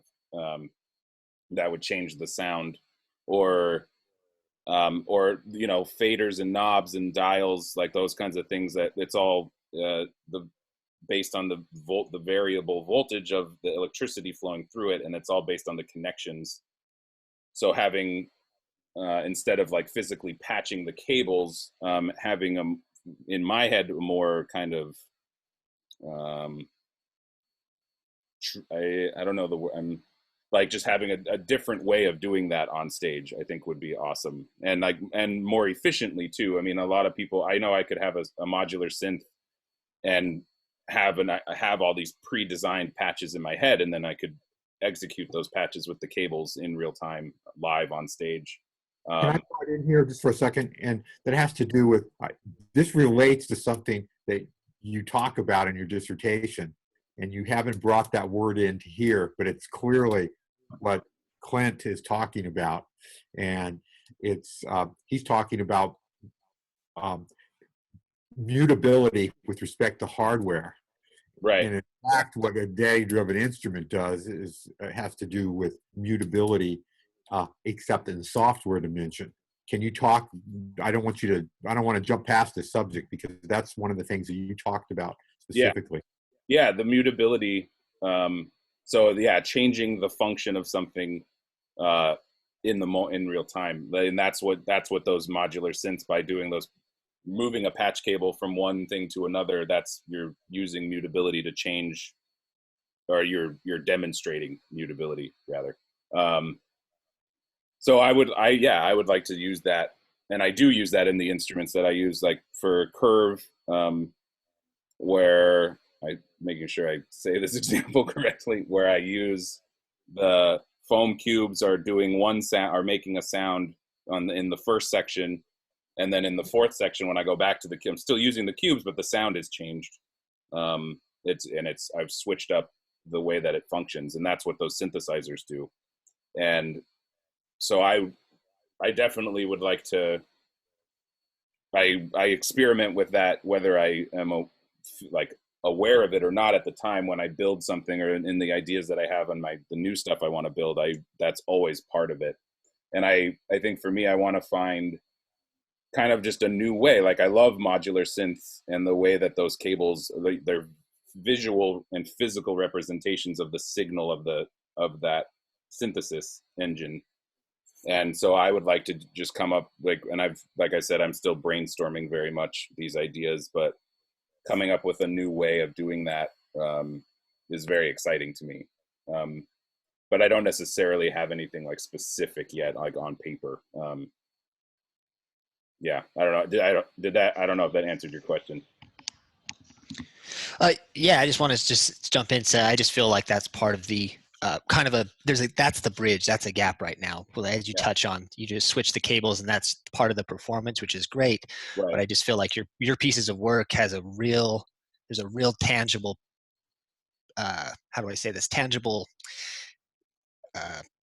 element to being able to remove that equation and actually interact in real time. So I just really love your work. I just wanted to ask that question, and congratulations. Yeah, for sure. Thanks, Clint. I appreciate it, man. So it took me a bit. I had to get on here. Can anyone hear me now? Hey, Travis. There you go. There's my sweet name tag. So, congratulations, by the way. Good to see you. Mr. and Mrs. Asman, hi. Good to see you. Miss you guys as well. But I had a question for you. So, as you make this product and as you've made these products, have you ever considered what your limit is as far as an artist goes? Let's say Bob Moog, or Moog offered you today a deal to sell one of your products, but you had to do what they asked you to do, to modify it, to make it work for them. Right. Would you be willing to change anything they asked you to? Would you be willing to modify your instruments to meet their quotas, to meet their demands? Let's say you were uncomfortable taking certain features, or let's say they want to design it because we want to sell it to, McDonald's so they can use it on their ads. Would you feel like you've sold yourself, as an artist up the river, or would you be willing to, do what they say so that you could work with your heroes? That's a really good question, dude. I think there's definitely, it would probably be a balance of how much they wanted me to, because I think if they wanted me to change something so much, then it would become not my creation anymore, So I think it would be a balance of things. And I think I would be happy, I've collaboration, as you know, I mean, you and I have performed music together for years. Collaboration is super, super important and I love it when it comes to music and art. But when it's something I've built like that, like if it was Curve or Karios or something, and if they wanted me to basically design, change it, and it lost what it was in the beginning for me, then I would probably step in and be like, no, then why don't we just do something new? Because this is no longer what I actually made. So I think it would vary from situation to situation. If Bob Moog or someone from Moog came up and was like, damn, that's a really cool thing. Can we, let's make that. And I would be like, yeah, let's do that. That would be fun and awesome. Hard not to turn down, for sure. Yeah, definitely. So, yeah, that's a great question, dude.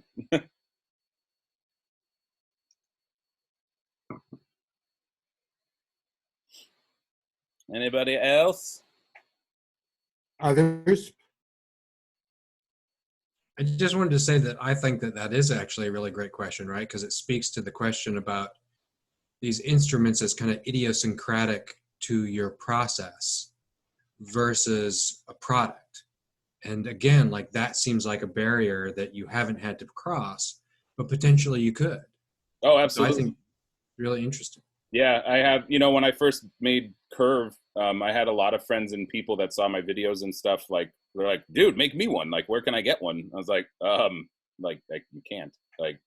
There's a lot that goes into that. And I've someone like Keith McMillan who does these, I mean, they're made in a factory and manufactured that way, but he started out as he was messing with different interfaces, and that's definitely kind of, I don't know if it's a dream of mine, but I would absolutely, or the guys who made the Mono, I would love to start my own company and develop new interfaces for musical expression. That would be awesome. And that's always kind of in the back of my mind. If I making a living doing that would be amazing, or even just making some money and getting my instruments out there and my interfaces out there, and seeing other people use them in whatever ways they could come up with. Like that definitely is something I would love to pursue.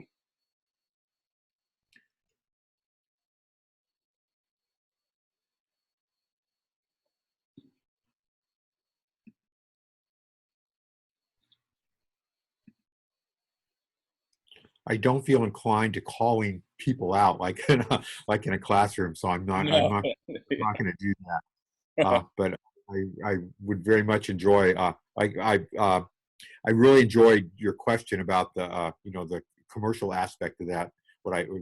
That you just came up with.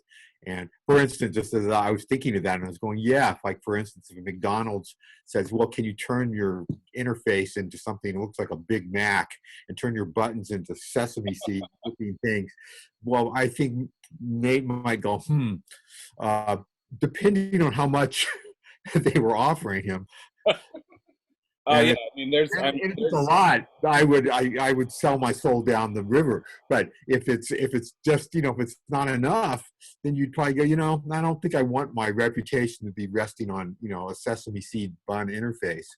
And so I could imagine how that could change. It's very situational. It's highly situational. Yeah. And as like a lot of questions in life, what you would do at one point in life is not what you were committing to when you're trying for your whole life. So you may make a sesame seed interface in the shape of a Big Mac next year, but it doesn't mean you're not committed to doing that for your life. You may do it next year, and then you're a millionaire, and then you don't do that anymore. And you go back to making non-sesame seed shaped interfaces. So that's I think it's highly flexible. It's mutable. It can be it's highly situational and based on your life, what's happening in your life. Definitely, yeah. And so I wanted to elaborate a little bit more too about the adaptability of things like your Shruti box. And I was just wondering specifically, do you feel like you've taken multiple aspects into account? Like, yes, someone could develop this for musical instruction. Someone could develop this. They could use this for music scores. I could send this to a digital art studio and they might be able to use it for video game music. Are you, when you're creating these instruments, are you thinking about all those aspects? Or are you thinking about how versatile this is just as a user? And do you think in the future you'll always think about stuff like that? Or is it more about how it just plays in the sense that, okay, it functions well through a MIDI and an interface and all those aspects, Right.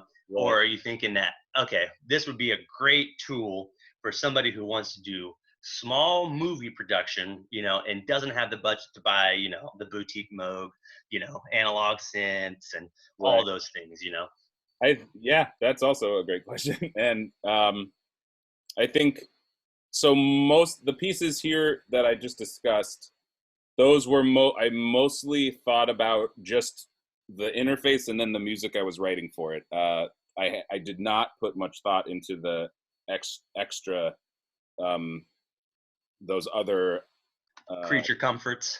Yeah, like I think they're always kind of there because I'm physically interacting with it, and I've been watching other people physically interact with what I've built. I definitely think about it, but for these pieces, that wasn't explicitly on my mind. I think going forward, like Bologna brought up, like what I'm planning for the future,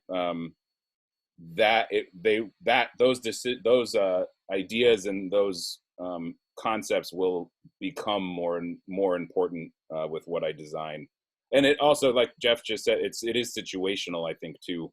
It depends what the project is. So if someone were to approach me and ask me to design a new interface that they could commercialize and sell, like from the outset of that project, I think I would go into that with different ideals than just something I'm coming up with on my own for a particular piece of music that I'm writing. Predetermined parameters and such. Yeah, for sure. Yeah, I think Jeff has something going with that Sesame Seed bun interface, though. That really ought to be seriously considered. I'm down, Chet. I'll do that with you if you want.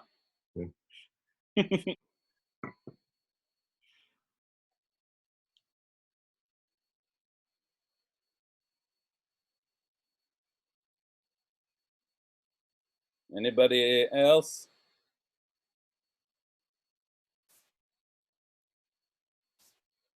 This is your chance, especially for, I see out there individuals who are in the future or in the recent past gone through the same process. I think maybe they might want to ask something or contribute to the discussion. All right, Jeff's calling us all out, so let's see. Wait, you're here? Who are you? I don't even know you.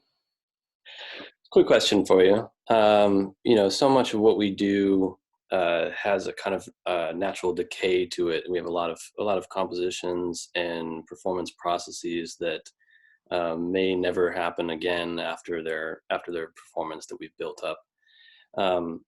What of your pieces that you've presented here do you find the most repeatable, and do you feel like you're making any efforts to preserve a repeatable performance opportunity of these instruments? There's a lot of factors that factor into that. So for something like Curve, it's large, it's fragile, and I've traveled with that a few times across the country on an airplane and having to check that. TSA does not necessarily care as much as I do about what I've built. So considerations like that in terms of repeatability, like whereas the Monome, like Trees, that's a very easy piece to repeat and to play because it's just the Monome and it's very small and portable. But in terms of things, and then that's a kind of Karios, which is that was the last piece and last thing I built as a student. That kind of, when I say that was the culmination of my studies, it's because I tried to incorporate all these different ideas into one thing. So it's small, it's portable, it's wireless. And I would love, like, one thing that I've never actually done, actually I did, you performed my iPad piece in Mexico. But you are the only person, I think I could say this, literally, that has performed one of my pieces that I wrote for myself with any of these 7 instruments or interfaces. So the idea of having, like, giving you the Curve or Karios or whatever and being like, okay, perform this piece now, like here's a score or whatever, that's definitely intriguing to me. But it's, for these pieces, I haven't really necessarily thought about that explicitly, but it's definitely something. I mean, and I think that kind of touches on what Travis has been saying about commercial, like the commercialization of my stuff. It hasn't been that important yet, but it feels important, and I think it will become more important as I build more things. But I don't know. They're not all, I think, like the trio piece, that is very hard to repeat. I'd have to get you and Connor in the same room together again with me, which God knows might not ever happen again.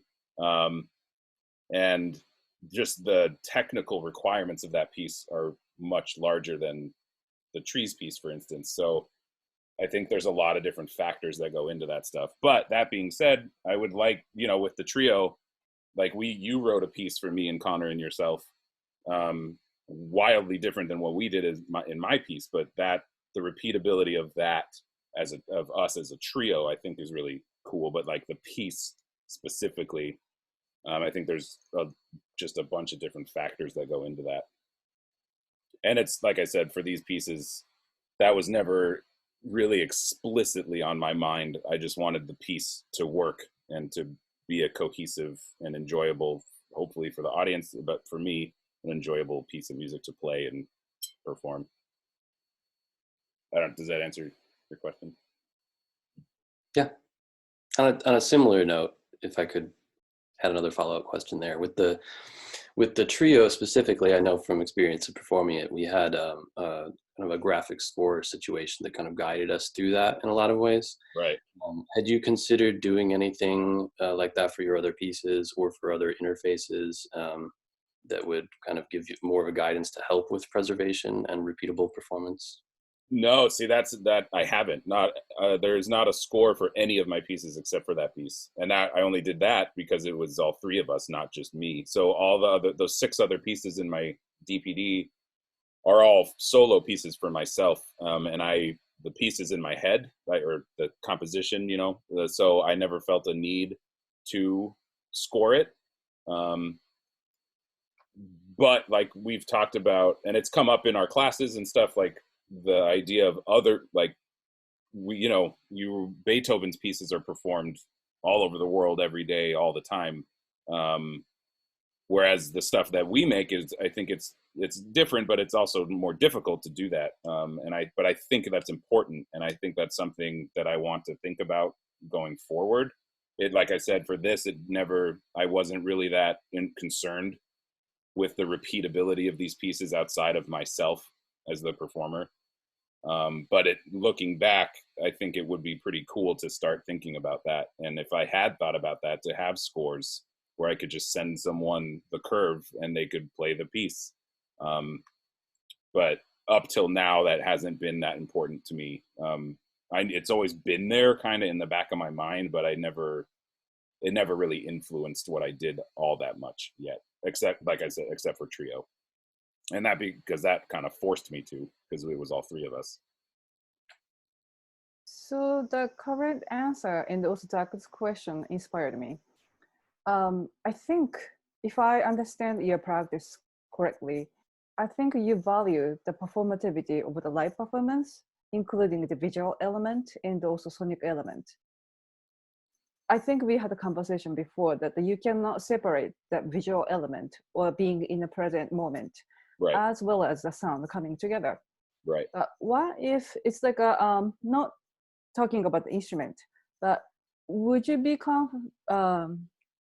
so how do you feel about making acoustic music or some of the performance pieces that you've created at your or in the future only will be released on the CD, let's say, and the visual element without it, does your music stand on its own, or it's something you feel want to avoid? And or are you interested in going back to, maybe not going back,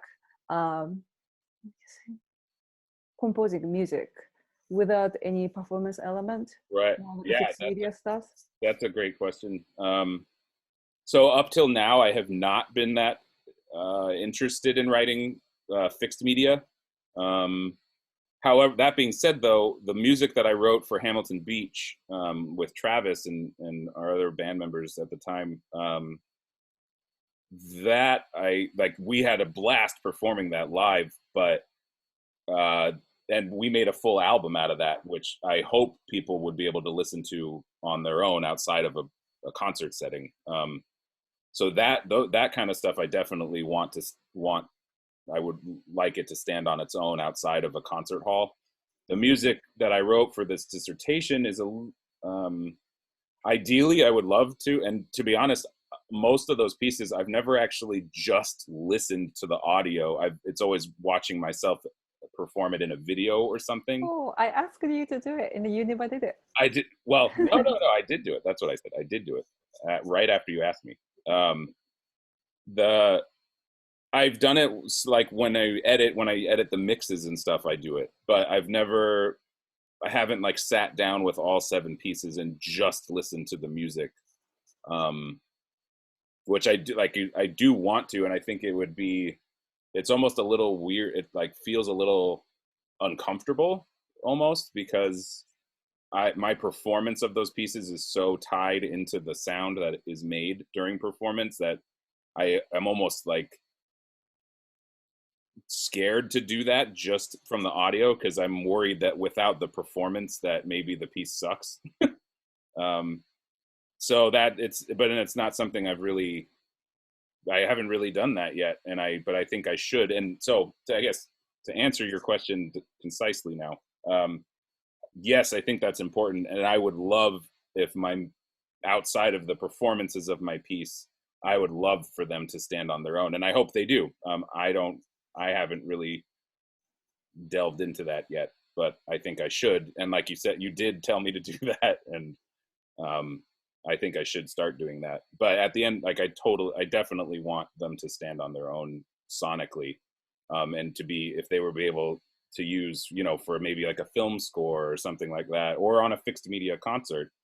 I would love it if they were still equally as enjoyable, like differently, but equally as enjoyable than just a live performance of it. Thank you. Yeah.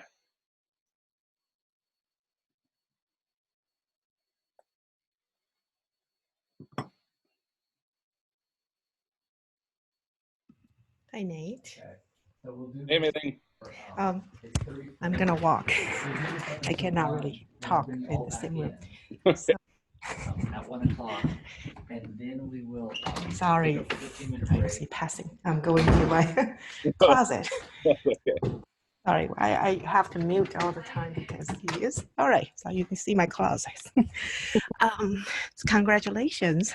Thank you. Yeah, I'm actually very glad to be able to see you perform so many, like very even short, just demonstrating all your substantial intensive work. And I have to say, I think I can hear the style of yours. I think that's what we going back to school and then try to find what is our voice.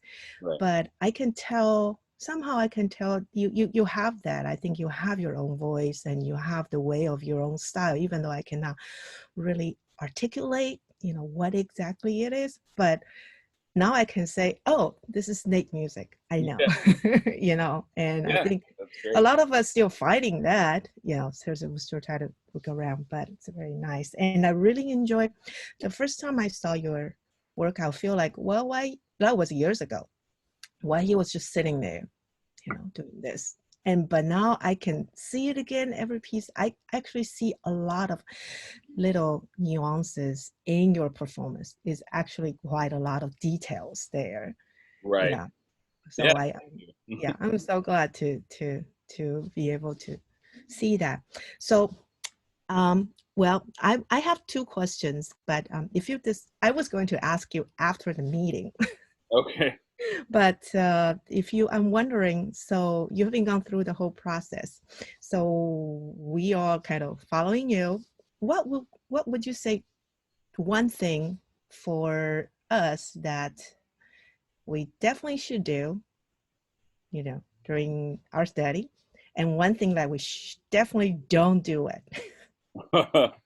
Well, if you feel like you don't want to share that, that's okay. I can talk later. But I thought, could potentially be a loaded question, but no, I mean, this is more technical, not necessarily musically speaking, but like the process of the dissertation for sure. And Bologna told me he especially was very adamant about this throughout the whole thing, that I like the editing of the document and like doing things in a cohesive order, in terms of editing, and like for instance, I started writing the dissertation, but was not including my citations when I began it. And John kept telling me, he's like, dude, you got to do that while you write. When you cite something, you have to put the citation in there. And I wish I had listened to him from the very beginning, because that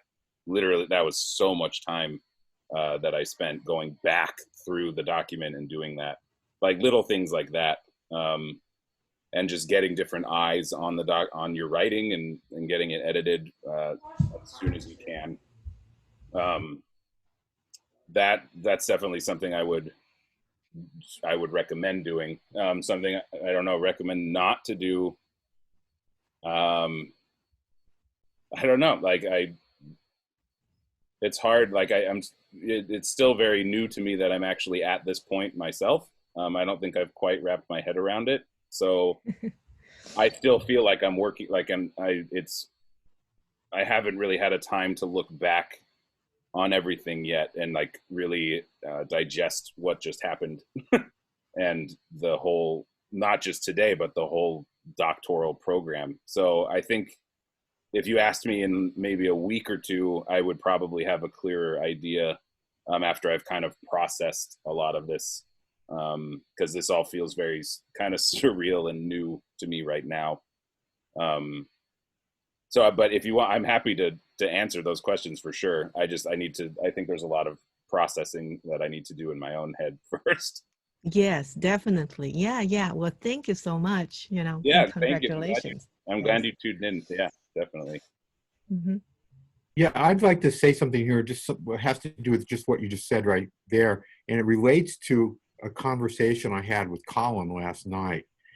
And it had to do with, I'm so pleased for you to understand that what you're going into this new part of your life.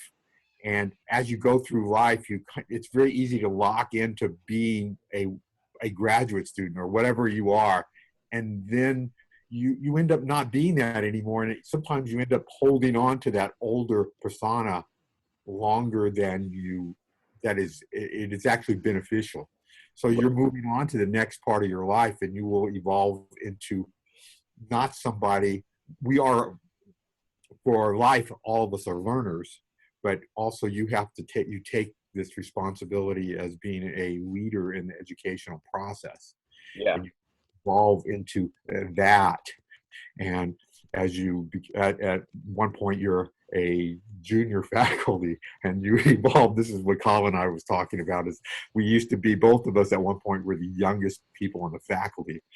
And now, years later, I mean, me more than him, but you evolve into the faculty that provides mentorship and some sort of perspective, and so it's a really amazing journey, and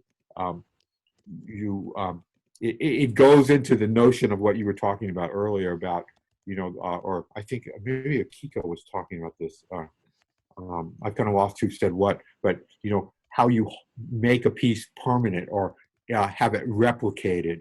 Maybe that was Zach, I think, but there is an aspect of what we do that is where it's impermanent, right?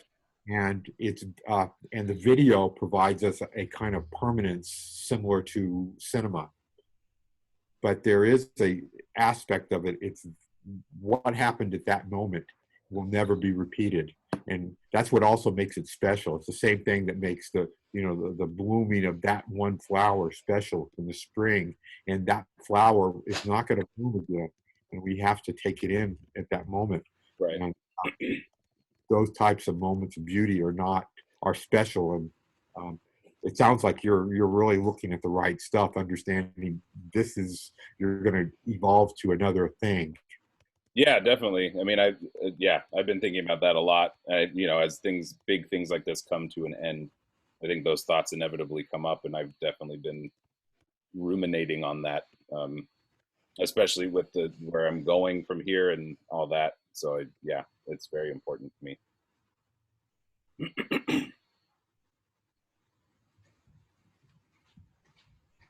Anyone else? Well, maybe then I'm going to suggest, with the committee's approval, to conclude this defense here, at least the public part of the defense. And what we will do now is we'll conclude this Zoom meeting. And I want to thank all of you for attending and listening. And Nate, thanks for sharing all your work with us. What we'll do is we'll conclude this public meeting. The committee will reconvene in a few minutes. And then, Nate, we will ask you to join us after a few minutes, okay? Okay, so I'll end this whole meeting though. Yes, and we'll end this meeting. For the committee, I will write you an invite to come back.